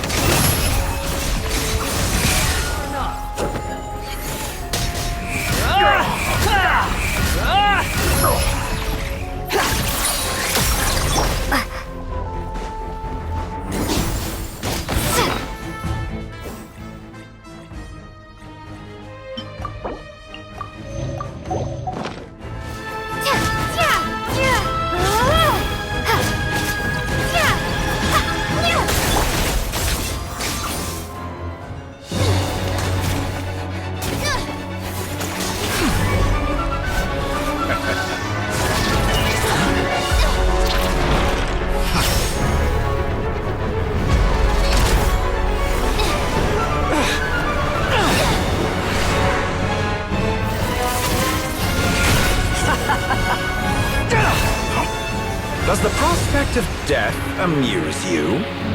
I could ask you the same question! I'll distract Dottore. You focus on the mission. Got it.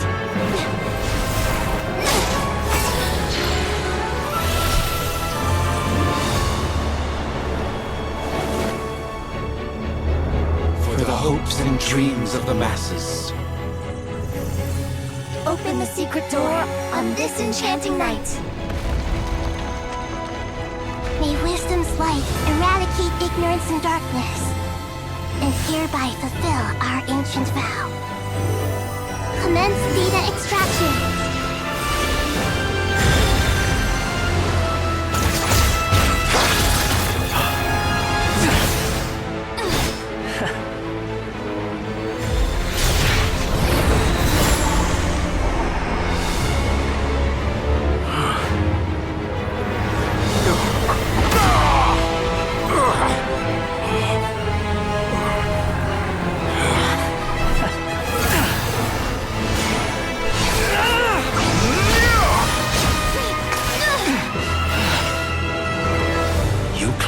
Outdated ideals and stand in the way of progress.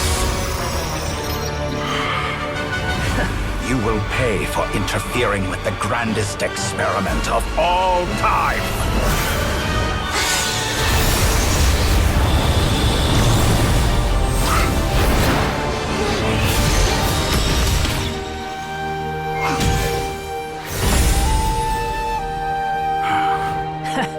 Good timing. Dottore, as clever as you are, you fail to understand wisdom. Wisdom takes many forms, but the path you have chosen eschews them all. Huh.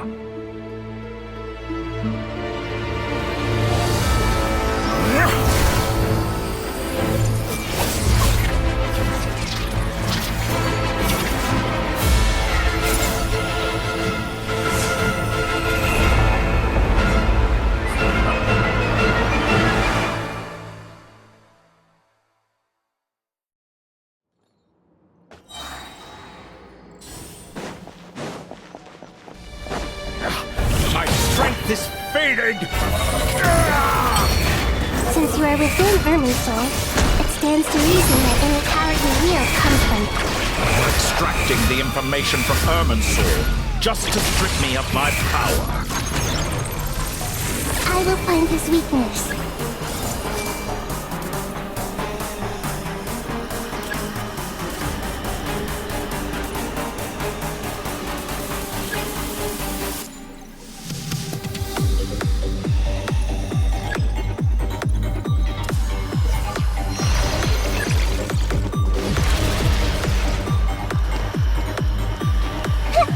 Everyone hold hands!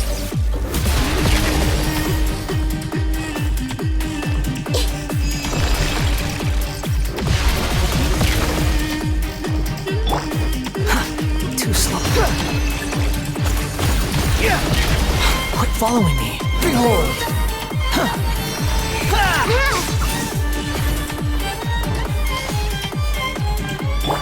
I admire your attempt to introduce a new variant, but it's nowhere near enough.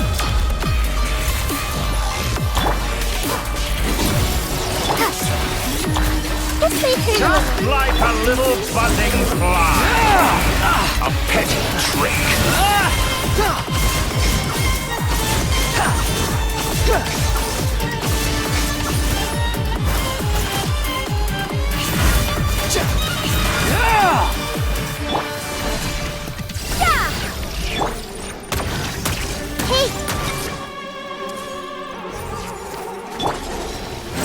Search for it.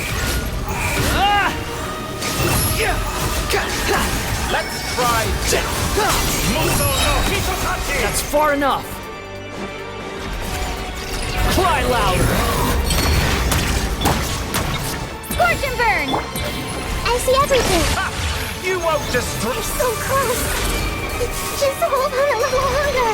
I'll hold him up. Traveler, Hat Guy, the rest is up to you. We certainly have a knack for surprising each other, don't we? I'm just getting started.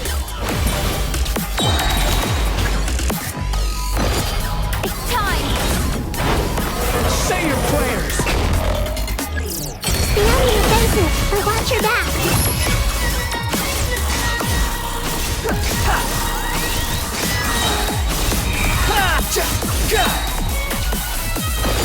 It's time. Say your prayers.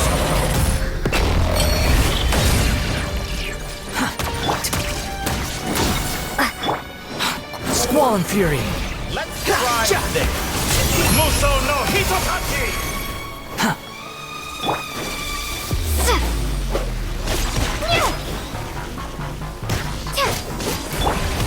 Behold.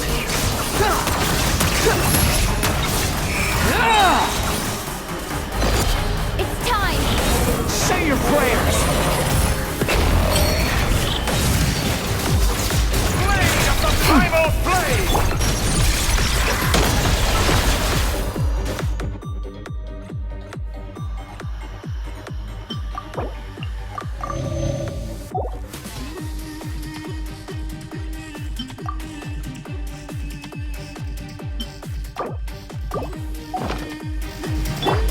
The wind rises.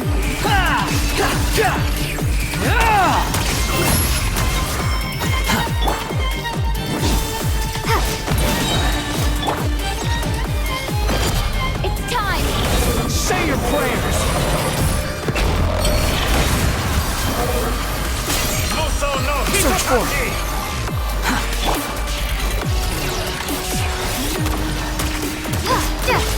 Scorch and burn! Behold.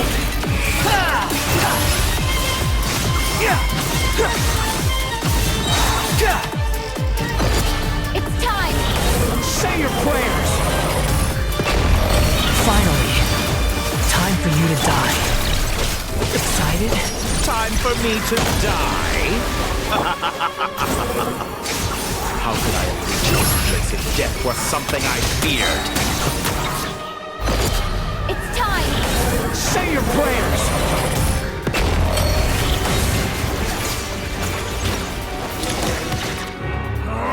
That's enough!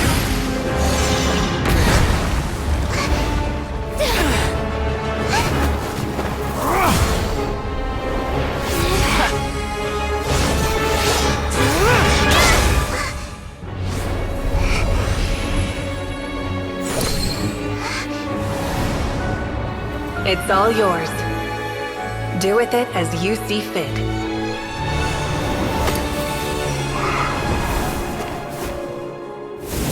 Just as you say, this world is home to some archaic things. And as you suppose, you are a formidable opponent. You have long coveted the secrets of wisdom. So now, I will demonstrate true wisdom in action. I invoke my supreme authority as the keeper of Irminsul. Commend me or condemn me. But give your verdict now!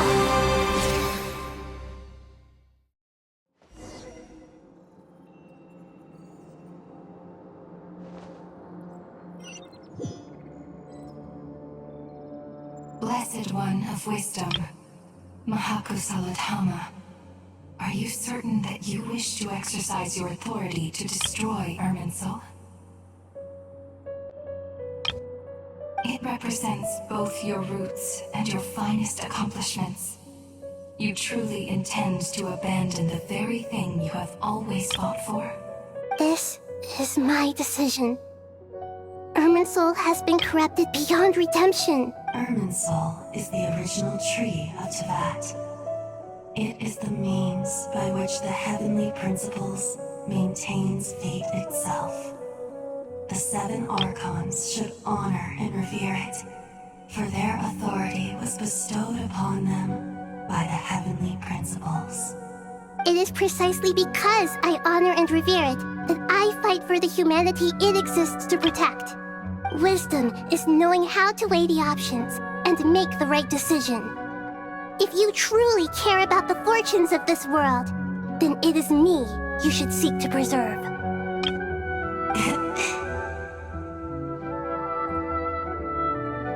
Planting a seed begins the chain of cause and effect. Since you have become a great tree yourself, why should the loss of another tree be anything to fear?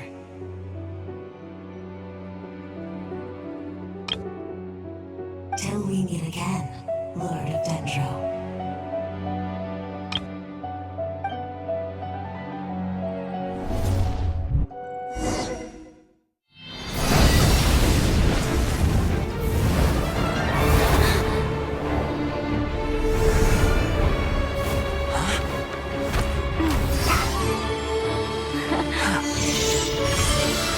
The first flame. The pure, cleansing fire.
Shall we?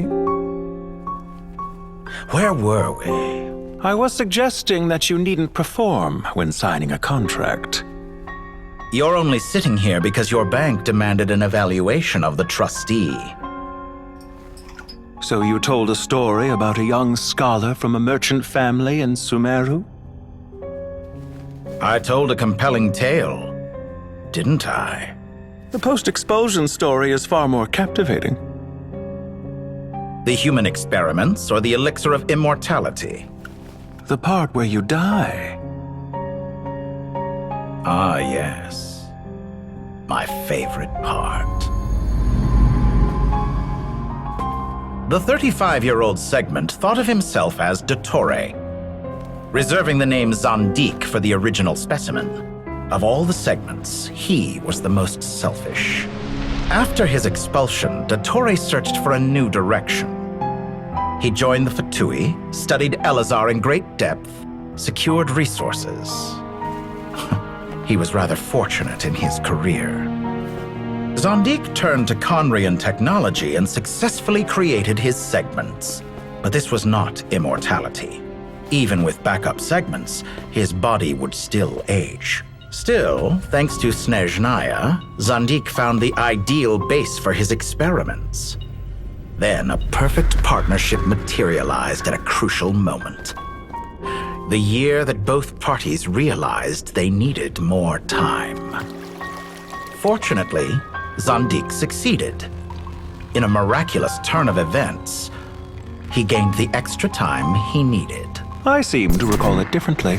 All right, it's true. No matter how much elixir he took, Zandik remained human and continued to age. Then, on the morning he turned 85... Help me up! Call for help! Surely he would be rescued, Zandik thought. But to his surprise, no one helped him. Zandik was too selfish for that. Don't forget, you're one of us. Yes, and we're all waiting. Waiting for me to die. Pantalone arrived for a meeting and happened to witness what followed. He found it unsettling. I never said that. But the Zandiks were unfazed. It was a rare opportunity for self-dissection.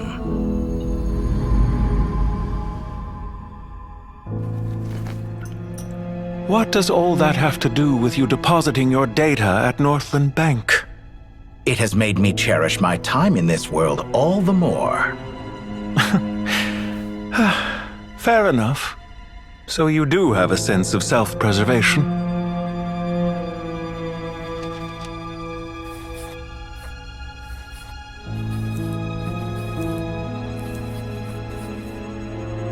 What do you mean? You're hardly normal, and you don't cherish life. You just don't want to admit defeat in the limited time you have. Even so, don't I deserve an interesting ending? I'm counting on it.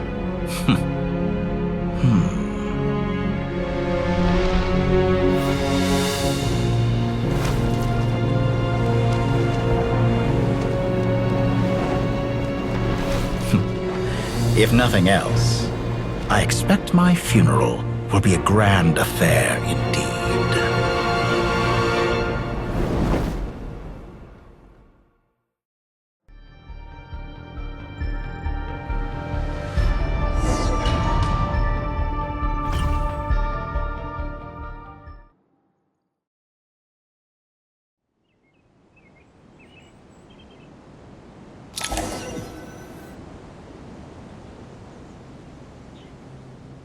What a magnificent fire. In Snezhnaya, we light fires to ward off the cold. Fire, it seems, is antithetical to ideas such as cold, frozen, and unchanging. Perhaps it has always been that way. From the beginning, fire has been used to drive away wild beasts and warm the body and mind. You could say it's a form of treatment. One that cures the human heart of mortal fear. Mortal fear? Something you haven't been acquainted with in a long time, by the sounds of it. Whereas you, I'm sure, must know the feeling quite well indeed. I remember when we first discussed the elixir of immortality, you claimed that extending your lifespan was about buying more time. But was that really the truth? You fear the prospect of dying a wretched end in this world, don't you? Of course I do. I'm only human, after all. And while you may have forgotten it, you cannot deny that you too were once human, Dottore. I do not believe that there is no such fear in your heart. Perhaps you are right. But I abandoned it long ago and devoted myself to my experiments. I have felt no fear since. From the very beginning, I never thought you could win this game. But still you came. Contract in hand. to honor our agreement. Because I am a reputable partner. And as we have discussed, experiments are about more than results alone. The process is equally important. I have come here and completed my creation, and I do not regret my decision. I'm afraid your journey ends here. After I die, there will be no one to make the elixir of immortality, and your remaining stock will only last a few more years. How then will you prove that you didn't perish in this incident alongside everyone else? When I feel optimistic about market environments, I never forcibly adjust them. They have their own direction, and I myself am one such environment. I have been quite particular about many things in my life, but where the manner of my death is concerned, I choose not to be. You make yourself sound so magnanimous. Oh, but I am. And I hope you will be too. It may have been a long time since anyone told you this, Dottore, but I recognize that you are a truly rare talent. Ha! I can see it. The experiment in blasphemy that I've been performing all this time. It has been a long process, and I do not care about the results as much as people might imagine. If the very goal of your experiment was to explore infinite possibilities, then there was never any reason for it to end. Indeed. Yet now, the experiment has officially drawn to a close. What should I call you? Zandik? Or do you prefer Dottore? Suit yourself. Goodbye, Feofan. This time, that's what it truly is. And don't I know it? Goodbye, Zandik.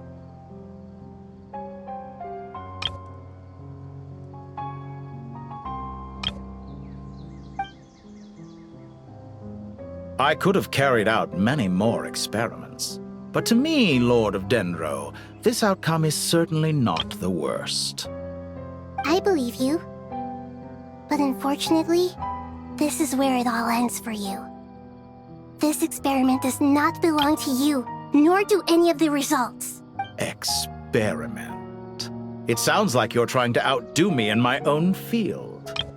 Wisdom is conveying information in terms that people can clearly understand.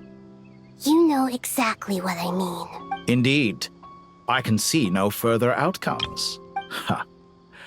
You have a formidable mind, and you are braver than I thought. Setting fire to the very thing your survival depends on. Your previous threat was empty, but this time, it is real.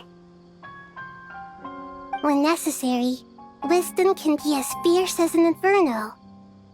Some of the flames that incinerate you come from within yourself. Perhaps you are right. You see what lies at the bottom of the human heart, and that is your wisdom. Here is where your journey comes to an end. All that is yet unknown belongs to those of us who will carry on living. It seems I have unwittingly been your arch-enemy all along.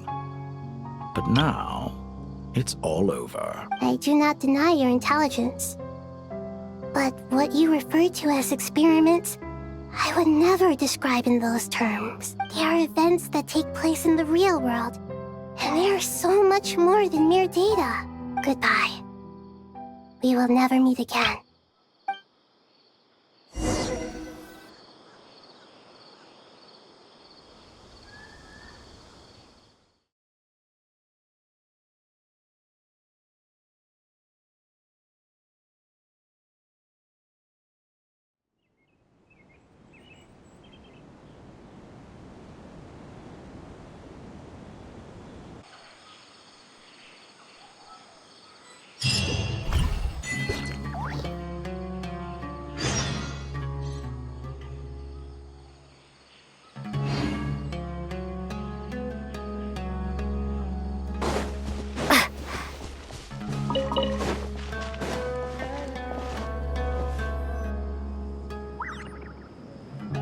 Well, that's the last of them. Everyone on the list is already back where they should be. It was a long, hard road, but we finally finished escorting everyone back. I just pray that we'll never need to leave again. I hope we can stay here forever in this peaceful paradise of our own choosing. Paradise. In the annals of the Temple of Silence, that word carries great significance. It represents the hopes and desires of the gods. Their longing for a place to rest. I wouldn't think gods need such a place. People always think they're the only ones who can lose their homes. They forget that gods too need a place to reside. As the Goat King once said, "A god without his people shall cease to exist." Gods need their believers every bit as much as their believers need them. Only we can truly understand how much the desert faith has faded over the centuries. But we still talk about the gods as though they're part of our lives. Given the myriad ways in which gods and humans interact, I'd say they really are. How else could Dunyarzad consider the Dendro Archon a friend? Well, that sounds about right to me. Describing them as friends sure makes us feel a whole lot closer. If you told me a few years back that I'd have this many friends, I'd have called you a liar. Belief is a choice, just like friendship. We've made our choices through battle. The right ones, wouldn't you say? I'll be heading back to the Temple of Silence. I heard the Goat King and the Ibis King decided to pay us a visit. How about you? It's back to Aru Village for us. Still plenty of supplies to distribute and people to help. Until next time, old friend. As long as you can find the time, you're always welcome to visit us in Aru Village. Right back at you. Make sure to drop by the Temple of Silence the next time you're free. Or it is that two of the other 7 pillars, Shezapang and Bennu, might also be dropping by. Since you're wearing the symbols of their power, it'd only be fitting if you came to see them for yourselves. Dropping by? That makes it sound like they're visiting a neighbor's home. Well, the temple was founded by Hermanubis, so I guess to them, that's exactly what it is. Guess that's true. All right. We'll make sure to find time to stop by. Stay safe on your journey home. I will.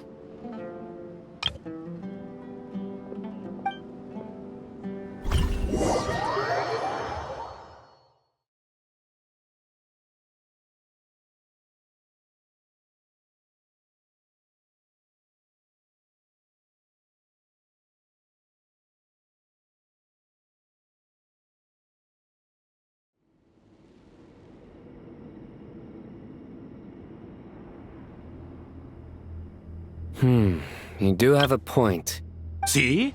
Retirement has always been a problem, especially for old-timers like us who've been locked away all these years. You finally step out into the light, and bam! You're face to face with a whole different world. Naturally. What do you think, Layla? Huh? Why would you think to ask me? How could I possibly be qualified to decide where the servants of King Deshret should live? Sorry if my question was unclear. Do you think their statues will stand out too much if we place them here? Hey, I never agreed to this. How could we possibly allow our statues to be left in Hermanubis' home? That would be like breaking into someone's house, then pretending it belonged to you in the first place. Different beliefs can coexist. We still need to respect one another. By which you mean, you two plan to stay at the Temple of Silence, for a while at least, but you have no intention of relocating your statues here. So, you see this as sort of a family visit? Is that correct? Family. You could say that. In a sense, Hermanubis would view this as his home. Just look at this place. Magnificent, is it not? The sad truth is, in the past, all 3 of us invested so much into misguided ventures. We failed to build what we should have, and wasted so much time instead. And what do you mean by that? I mean that for the most part, time spent associating with the likes of Sobek and, let's say, Thoth, might reasonably be considered wasted. Why does that not surprise me? Go on. Anyway, given how much time we'll all be spending together, I'd say that the bonds we built will end up proving to have been a sound investment. Once Sethos, the current leader of the Temple of Silence, returns, you can discuss the matter of staying here with him. But judging by the expressions of everyone here, I imagine you'll receive a very warm welcome. This sacred ground houses untold knowledge, after all. What better place for the servants of King Deshra to appear in the mortal world? How about we share a meal together first? I imagine it's been many years since you last tasted fresh food. Oh, that sounds wonderful! After so many hundreds of years, I can only surmise that desert cuisine has become a lot more varied. Are we having a get-together? If you'd like, I can help prepare some food. After all, Lord Thoth, you helped me so much in the desert, and I still haven't properly thanked you. Oh, my, that would be wonderful. I'm touched that you still remember. How the times have changed! To the people of today, it seems the Ibis King has become a kind and passionate god. And you, Mr. Herreshoff? What kind of god do you wish to be? To be honest, I haven't given it much thought. How about you, Dendro Archon? Do you have any hopes for your future? Me? I'm very happy with my current life. Forgive my bluntness, but you do not seem to derive your authority from majesty and might, like Lord Al-Ahmar. Clearly your approach has its advantages, but also its dangers, don't you think? I do, but projecting a majestic front doesn't really suit me. Besides, my relationship with others isn't simply one of a god and her people. Not putting on airs might earn you more adoration. Exactly. Besides, I really like parties where everyone brings their own food, and we all come together to share. You should join us. I'm sure you'll find it fun. Last time when we got together for a picnic near the Avidia Forest, it was quite the occasion. Seeing as you're already here, how about we hold the next one in the desert? Can we do that? Wouldn't Tainari have to transport a ton of drinking water? Don't worry, I can help out. Layla, would you like to join us next time? Me? Sure. The more the merrier. That way we... Don't take this the wrong way. I just think you should know. When it comes to passing the time, chess is more our thing. In that case, Dendro Archon, what do you say? If I were to compete against you, I can't say with certainty I'd win, but I certainly wouldn't mind giving it a shot. Where's Sobek? I'm sure he'd be good for a few rounds. Cards, cards, cards! I'll always prefer chess. I wonder what variant of chess we're talking here.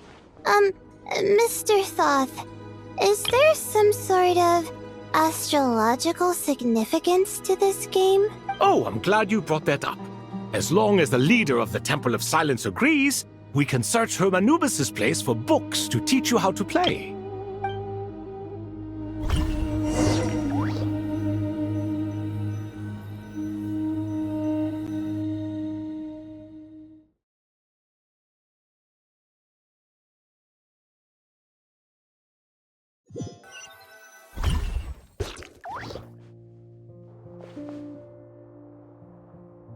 Such devastation visited on Sumeru City. So many houses destroyed or damaged in the fighting. Who could have foreseen this? Look at all of this. It's going to take me forever to tidy up. I suppose living below the academia doesn't always work out to your advantage. I would have thought a little appreciation of my sincerity and effort in helping to clean up this mess might be in order. Helping? Effort? This is your house! Of course you should be putting in the effort! If anything, I'm the one who's helping! So you see yourself as just a helper in this situation. I must admit, I'm rather shocked. If you're trying to say that since I live here too, I have an obligation to tidy up, fine. I suppose I do. Wait a second, stop changing the subject! Nevertheless, in the wake of a great storm, a missing roof is a predictable inconvenience. Can you stop making it seem like I care more about this house than you do? Doesn't it upset you at all to see your home in this state? I won't pretend it's ideal, but that's no reason to be upset. This is the roof over your head, your shelter from the cold. The furniture is scattered, the paintings have fallen off the walls, the windows are shattered. Don't you feel even a little disheartened? The way I see it, these problems are easily solved. Ugh, this is precisely why I hate talking to you about sentimental things. It's like banging my head against a wall. You simply don't understand just how much work goes into making a proper home. It sounds like this is causing you a lot of anguish. You mean the house or the paintings? I mean your sentimentality. Oh, well, yes. But I'd rather not dwell on such things right now. Generally speaking, when anguish becomes the norm, people usually make an attempt to improve their situation.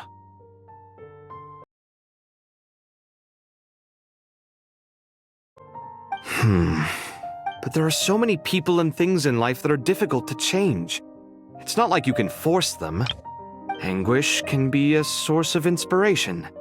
And I'm not sure I could break my reliance on it. I'm glad you're able to make yourself think like that. What kind of a response is that? I was stating a profound truth about the very nature of art. Suffering is the cradle of all creation. Even you can't deny that. And I wasn't trying to. I'm just happy for you. Pure and simple. Can't you tell? Happy about what? Happy that you can always find an answer that backs up your views. You... More often than not, life is a process of running into problems and then searching for answers. Not everyone's so good at justifying things to themselves. It's something that you've been steadily mastering. Huh. What about you, then? What skills have you been mastering lately? Pass me that box. Huh? Okay. You may consider this my progress on the path to mastery. What? Wait a second. Isn't that box mine? Hey, it is! It must have fallen off that shelf. I'll hate them. Those are my paints and inks. Would you like me to put it in your bedroom for you? Huh? I mean, sure, if you don't mind. What kind of progress is this? Does he think he can bribe me? Not that giving me back my own things is much of a bribe. These books on the floor, they're a complete mess. And this one, didn't he say it was an out-of-print collectible? It's completely covered in dust, and some of its pages have even fallen out. Ugh, guess I should help him repair it. This one too. And this one.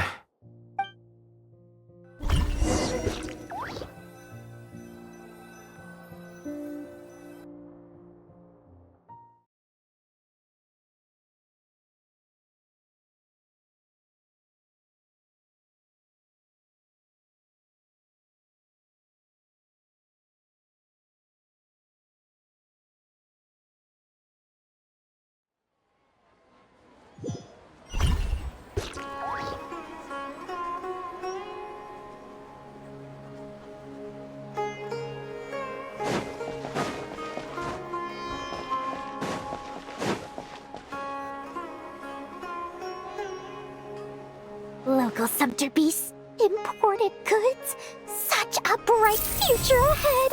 I can picture the Mora just rolling in.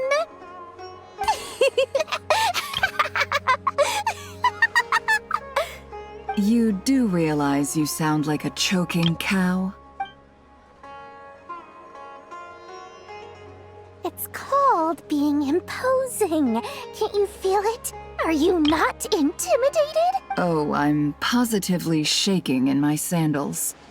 What commands do you have for me, oh mighty Lord Sangamabe?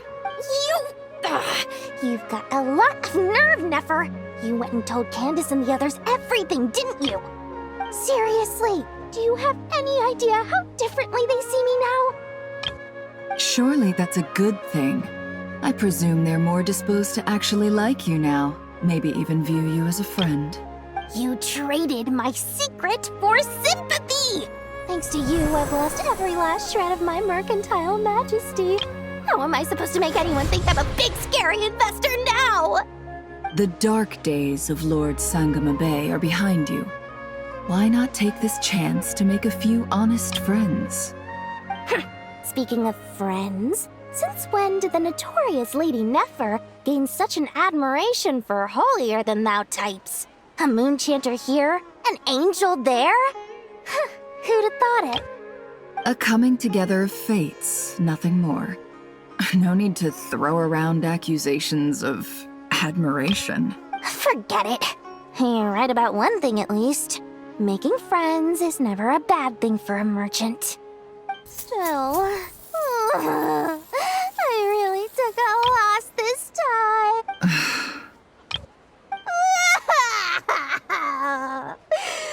What are you looking at? I'm trying to see if you're really crying or if those are just crocodile tears. A little birdie told me that when Lord Sangamabe makes money, the tears flow from the center of her eyes. But when she loses it, they flow from the corners. Which is it this time? Ugh, you are so annoying. I'm not talking to you anymore. Nefer! Thank goodness you're here. I've been looking everywhere for you. Huh? Well. If it isn't the House of Dana's very own librarian. What can I offer you today, Miss Katayun? Oh, no. I'm not here to buy. I'm here to bring Lady Nefer a book, and a fascinating one at that. We agreed to meet at the entrance to the mausoleum of King Deshret. One more thing. I bought this copy with my own money. It's not borrowed. Reasoning knows not time of day, but suspense always follows a blizzard. That's quite the mouthful. Huh? Isn't that the one that... It was all the rage for a while. People throughout the city were clamoring to get their hands on a copy. The names inside were all circled. Everyone thought it was a riddle. Don't bring up that book in my presence. I don't even want to hear its name. That thing was nothing but a scam! Surprisingly enough, I've actually heard of this book, though it doesn't seem of much consequence. So, what truth lies behind it? You're from the Vahumana and you're asking me what the truth is? I'd say the actual truth was about the least important part of the whole episode. I brought you this book because it probably has the most interesting backstory of any in the House of Dana's collection, at least in recent years. As for its quality, well, you can judge that for yourself. Don't tell me it's actually any good. You may not know this, Lord Sangamabe, but Lady Nefer has a fondness for books with... how should I put this? Mixed reviews? No eye for good literature, huh? Perhaps she feels that bad books hide interesting secrets? But I shouldn't put words in her mouth. It's probably fair to say she prefers the conversations that books can spark over the substance of the books themselves. Suits my style as an intel broker, wouldn't you say? Very interesting, thank you. I'll return it to you once I'm done reading. And as it happens, I have something for you, too.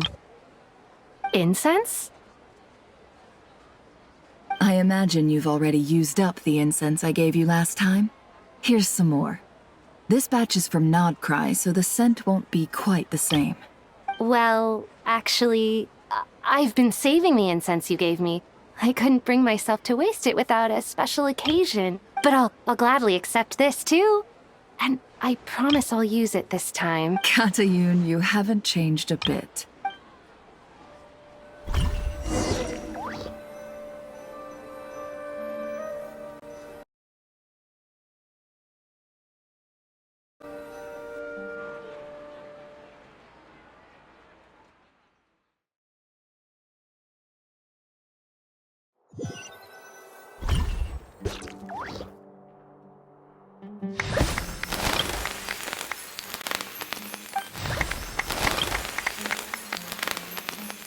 Congratulations, Kale.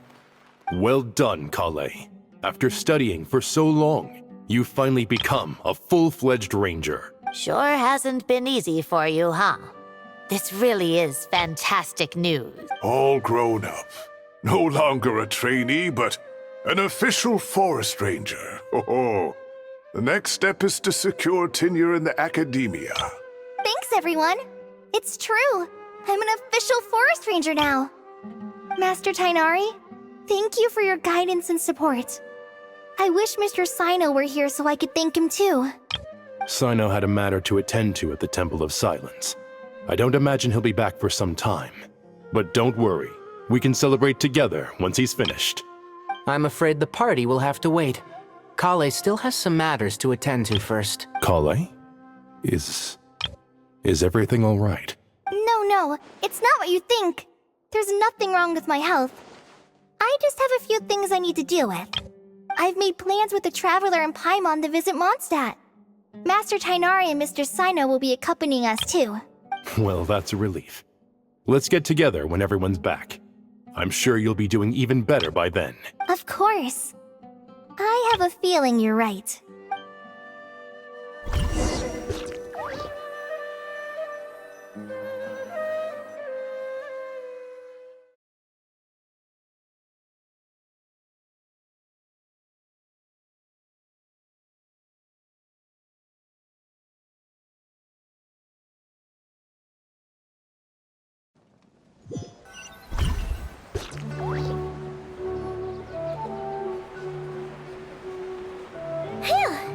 After all that catching up on sleep and food, Paimon's feeling full of vim and vigor again.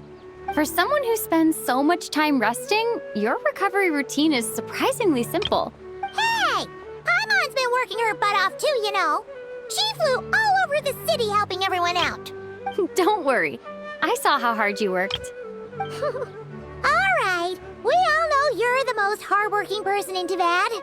As long as you're rested and full, that's what really matters.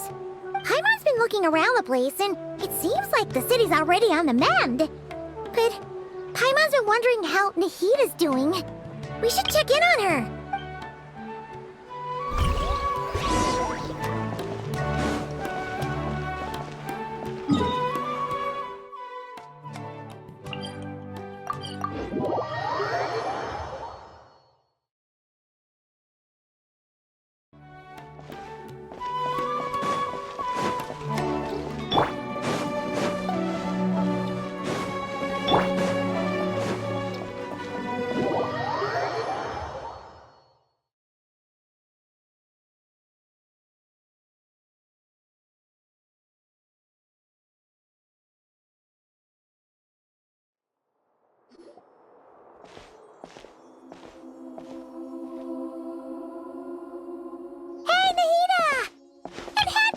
Too! Traveler! Paimon!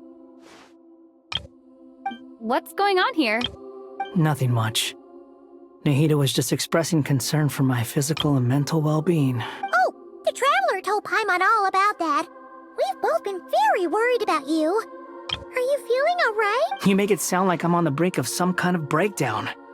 Truth is, I'm doing much better than you might imagine. If we can just get to the bottom of Dotori's intentions, we can minimize his negative influence. That's the sort of thing I excel at. Just listen to that newfound optimism. It seems like having you enroll in the Vahumana was a truly inspired move. I can really see the positive influence. Observe, a classic Sumeru specialty. Chalking everything up to education and learning. To be honest, even I can sense the change in you. Everything Dotori said to you was a way to manipulate your mind. Fortunately, you're no longer under his sway. Can someone as old as me really continue to grow? If it helps, just think of yourself as a late bloomer. It's all a matter of phrasing, and it comes down to what standards you measure yourself by. For a puppet, developing at such an age is perfectly normal. But if you choose to call yourself a late bloomer, it sounds more like you consider yourself human. However you see yourself. Well done. All right. I see what you mean. Anyway, what's your next step? What else can I do but complete my current courses? Everything else can wait. Anyway, that's enough chit-chat. There are still things in the city I need to help out with. I'll be heading there now.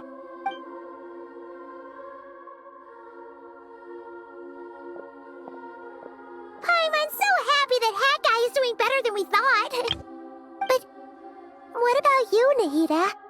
How are you holding up? The pyronosis burned down the corrupted Irminsul. The flames blazed for 7 days and 7 nights before they finally subsided. All that was left were the parts underground. Now, Aru shoulders the responsibilities that once belonged to Irminsul. The situation was contained before it got out of hand, so Tevat's most vital information has largely been preserved. Irminsul has a strong influence over you, doesn't it? How will you cope now that it's gone? There is no need to worry. Thanks to Nicole's extraordinary talents, my connection to Irminsul has been severed and transposed onto Aru. Angels can do things like that? They can. Such abilities are precisely what makes them so powerful. The goddess of flowers, Nabu Malikata, once claimed that she too could perform feats beyond the reach of mere mortals. In my eyes, much of what she went on to achieve reached such transcendent levels. Her and Nicole really are both fascinating and magnificent. So, does that mean your situation is stable now? Correct. Just imagine that Aru has become the new Irminsul, and the essence of my existence has been bound to it. The wisdom of Sumeru has ultimately converged into a single, unified entity. Should we ascribe this all to fate?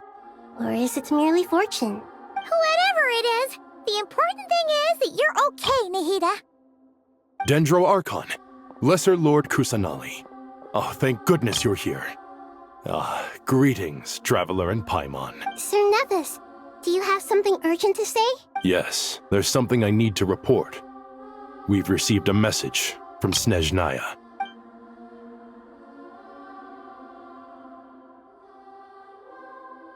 The Fatui Harbinger, the Rooster, sends us his sympathies, along with all the usual pleasantries.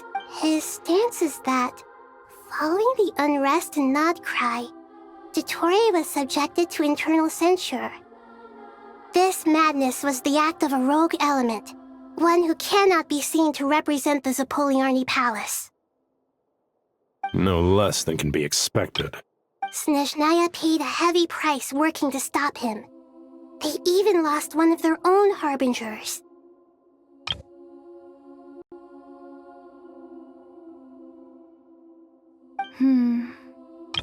The letter goes on to say that even so, Snezhnaya cannot claim to be blameless. Apparently, they will deal with Dottore's subordinates in accordance with Snezhnayan law, holding all those involved in his crimes accountable. Additionally, they are supplying relief funds and supplies, which are already en route. They hope this will aid in Sumeru's reconstruction. Sounds like he's got an answer for everything. True, but as diplomatic rhetoric goes, it's highly effective. Completely watertight, both in logic and sentiment. This disaster has had a profound impact on Sumeru. There is much that I will keep in my heart. The matter of Dottore can be seen as settled for now.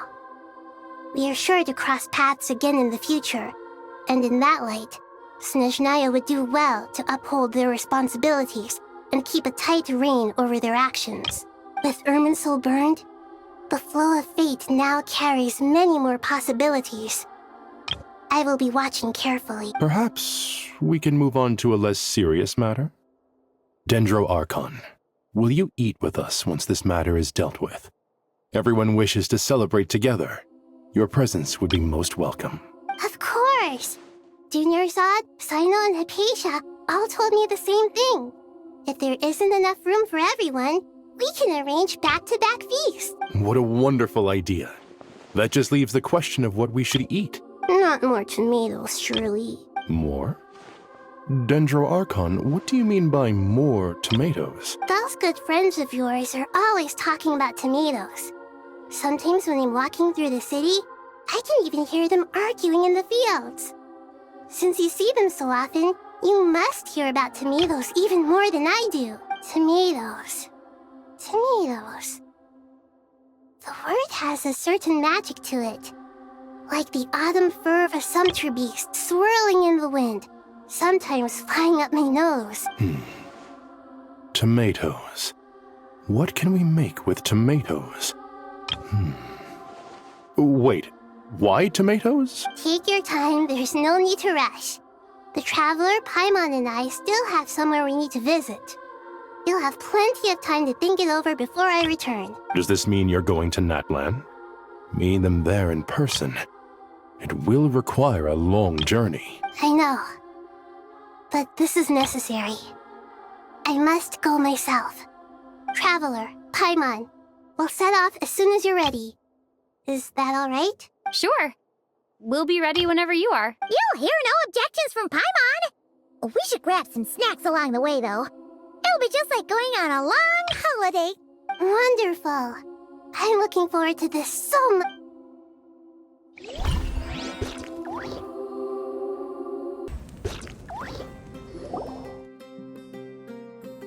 Natlan is such a lively place. It's super cheerful and positive, too. I can see that. There are people outside exercising at all hours. Such a healthy way of life. You came. Welcome, welcome. You must be hungry from your journey. Would you like something to eat? Oh, thanks, but no thanks. We've been eating the whole way here. We had a mushroom platter, sap's meat stew, butter braised chicken, hot asara pudding. Paimon's positively stuffed. All right, all right. No need for all that detail. I'm starting to get hungry myself. Maybe later then. We can wait till everyone's got an appetite. Then I'll head out for a meal together. Sounds like a plan. Let's find somewhere to sit down.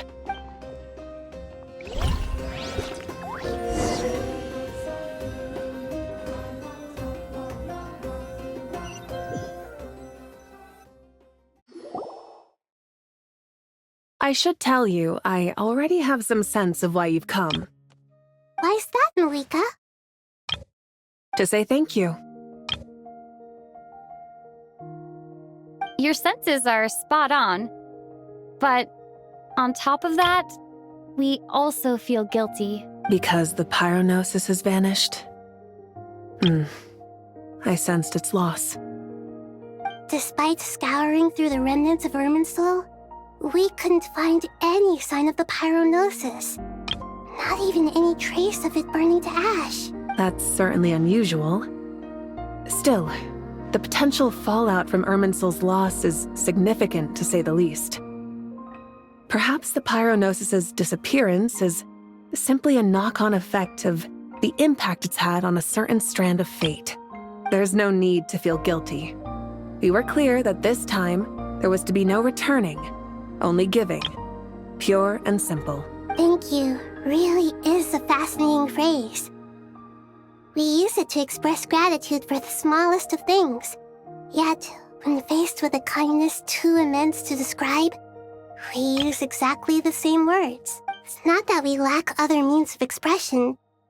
It's that when we truly need to express our feelings, the simplest and purest words are always the most powerful. You're right. In Natlan, we prefer simple expressions too. Companionship, friendship, support. They might not sound fancy, but the sentiment behind them is sincere. That's wonderful to hear. Sincere feelings are often a vehicle for the deepest wisdom of all. Irminsul's destruction doesn't seem to have done you much harm. I'm glad to see you're doing well. There's still a lot of work to do, but before we begin, we felt it was important to come here and speak with you. Partly to express our gratitude, but also because we felt that seeing you, in a sense, is like basking in warm sunlight. That's a nice way of putting it. I like that. To tell you the truth, though, I'm not a fan of somber meetings. So, since there's nothing more to say, why don't we go bask in some actual sunlight? The weather's beautiful today. What a great idea! Paimon's gonna lie back and soak up some rays.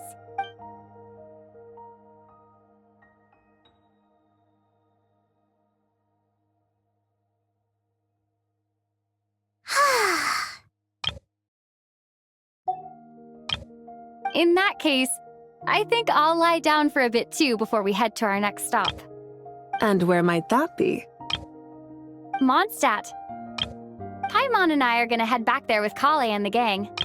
Long ago, I sensed that the god remains inside Kale had come from the goddess of flowers, but I kept it a secret. Those remains weren't hurting Kale, not as she is now. They simply exist. Besides, I could sense a deep yearning within her. A yearning for an ordinary life. A yearning to hold on to the hard-won happiness she now enjoys. With someone like her, I have a responsibility to keep her secret. She should be ready to face the truth by now. Whenever people meet, there is always the potential to create warmth and kindness. Every child grows up. But even as adults, they are still children in the eyes of certain people. Oh, just like how Paimon sometimes sees Nahida as a little kid. Is that so? Well, anyone who's friends with a kid is probably a kid themselves. Of course! And there's nothing wrong with that. When we get back, we'll actually be hanging out with another of our friends who happens to be a kid. Or more like looking after, in her case. Anyway, we'll always be there to watch out for our friends. Dear Sucrose, when you receive this letter, I'll probably be as busy as always. But busy with wonderful things.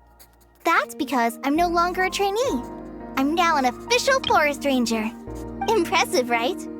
Sino said them official rangers sound much tougher than trainees. Though he did say it was already pretty tough to start out with. You probably heard that something big happened in Sumeru recently. Don't worry, it's all been taken care of. We're heading to Mondstadt soon, so if you're free, maybe we could meet up? Plus, it's not just me. A few of us are going. Hey, do you still remember that time we all got together? You know, when we all went to the Windbloom Festival? It'll be just like that.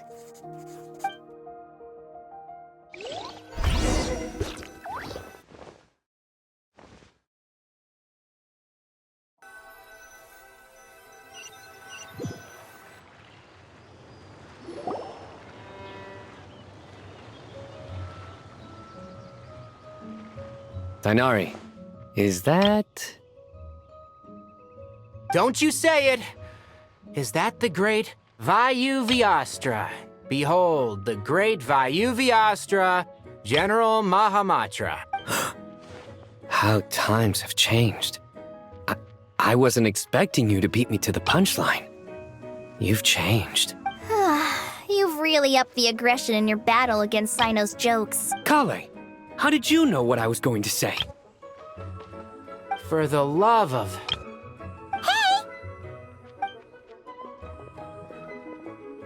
Traveler! Paimon! You're right on time! I hope we haven't kept you waiting. Kale! Sucrose! It's been so long! How have you been? I've been well. Everything's going great. What about you? Are you still busy? Not at the moment. Oh, right! That juicer you gave us works amazing! Farzan loves it! Seriously? That's wonderful! I don't suppose you drew up a detailed test report. Oh, what fruits did you use? How's the texture of the final product? Sucrose, you might want to try asking your questions one at a time. Albedo! Paimon didn't see you there! It's been a while since all of us were together like this. How about we follow the same plan as last time? Good idea, my friend. You never disappoint. So, what are your identities this time? Don't remind him. First things first. Allow me to introduce our very own official Forest Ranger Kale. The rest of us are simply her humble travel companions. This sounds like one of those mushy stories that gets people hooked on some corny, heartwarming premise. Oh, is our story not heartwarming? If I recall correctly, there was even a scene like this in King of Invocations. Besides being heartwarming, our story's also about tough, impressive-sounding job titles. At least that's what I think.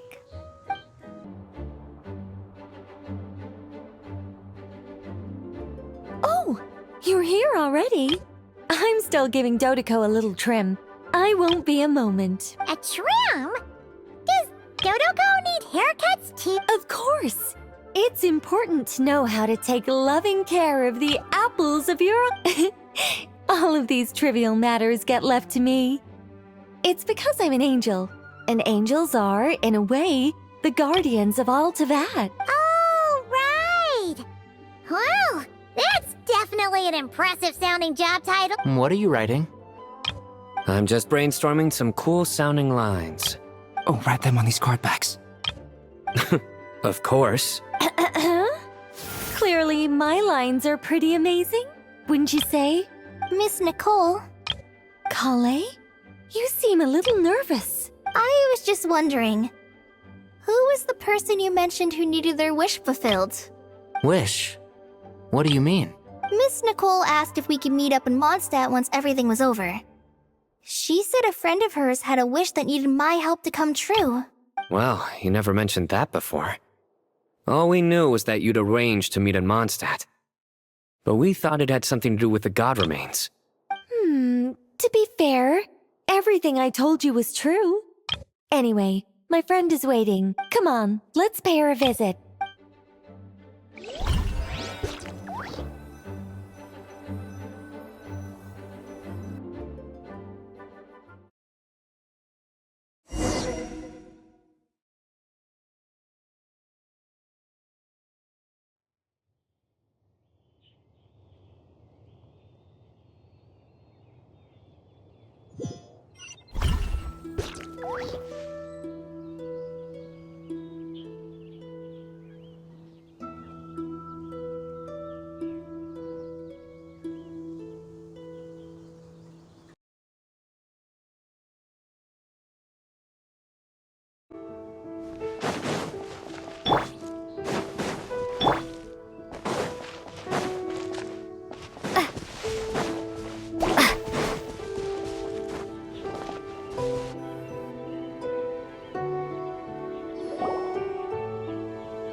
Surprised?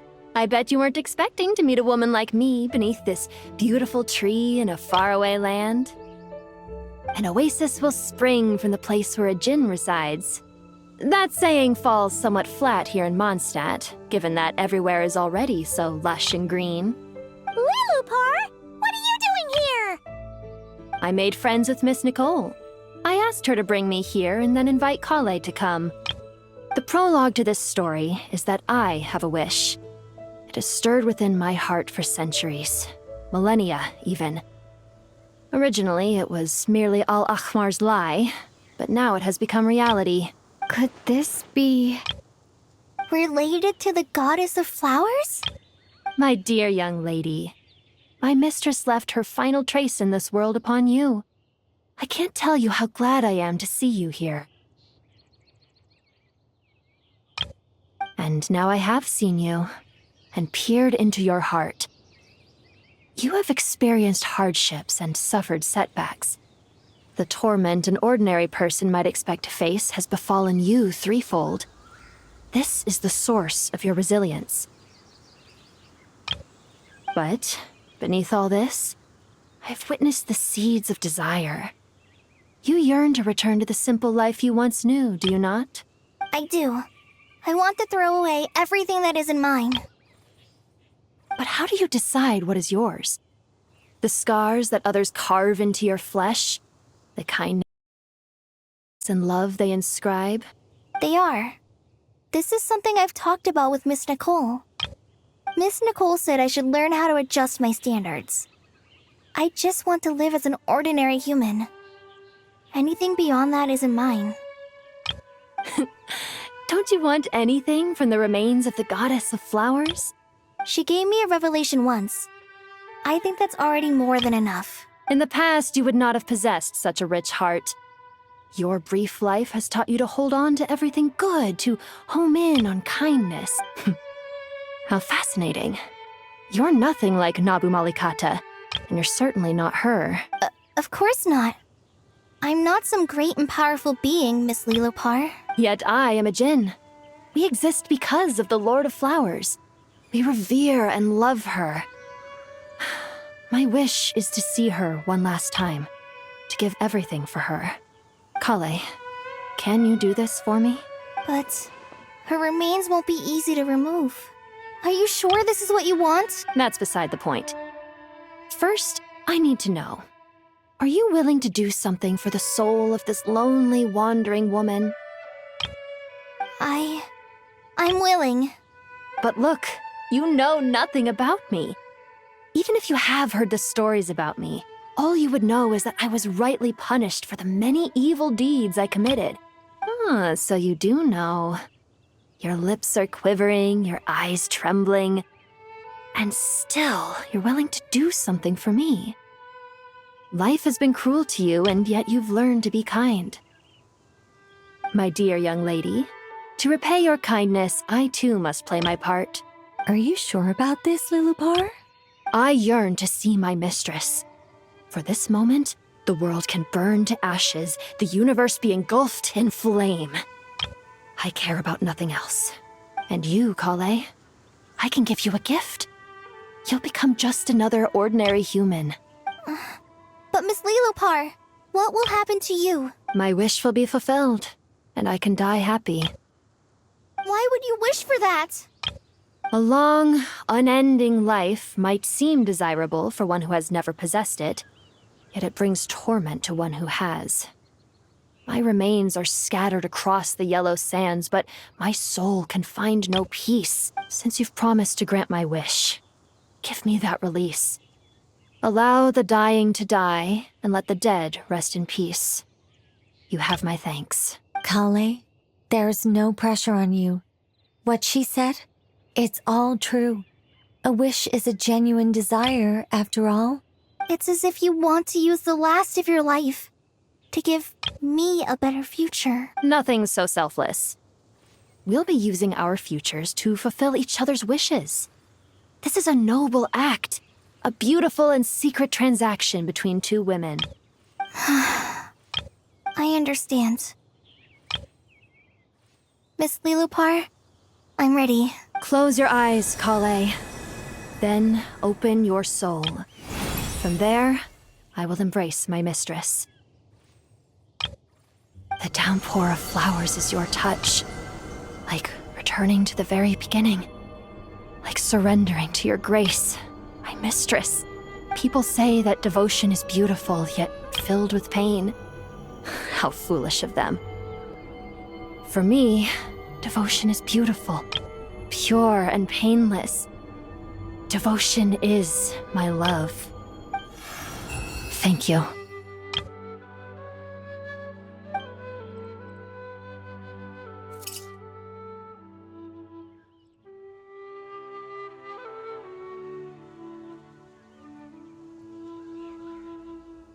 Lilopar! She disappeared? She left, carrying the blessing of flowers. Kale, are you alright? I'm fine. Now that the remains are gone, I don't actually feel any different at all. Those remains weren't hurting Kale. Not as she is now. They simply exist. Besides, I could sense a deep yearning within her.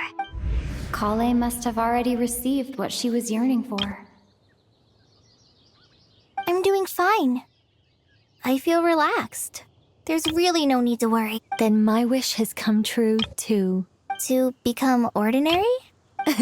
That's just one of my wishes. Actually, I have a few more. For instance, I want to protect the people I meet and help them find happiness. That sort of thing. So between Miss Lilopar and me, You fulfilled 2 wishes already, and protected 2 people. Wonderful, isn't it? I guess that settles things here. So what's next? What do you want to do when we get back to town? Clay, look who I've brought to see you.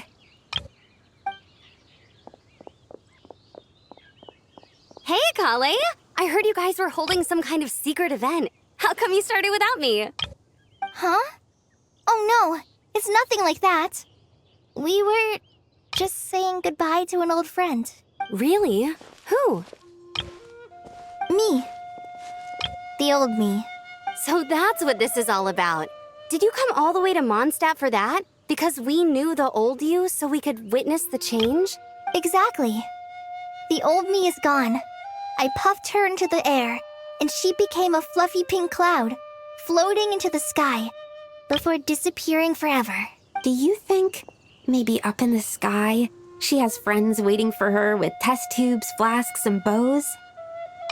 Oh, when you put it like that, it doesn't sound so bad after all.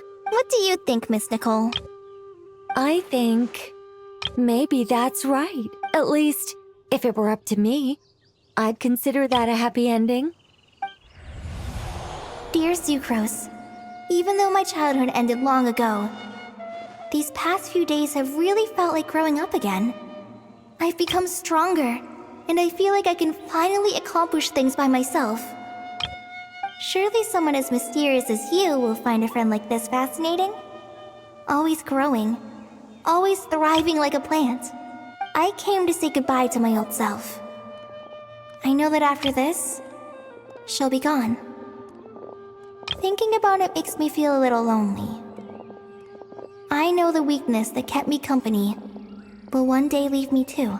But somewhere in my heart, I feel a great sense of joy. It feels like I've always wanted to take this step, to walk towards the new me.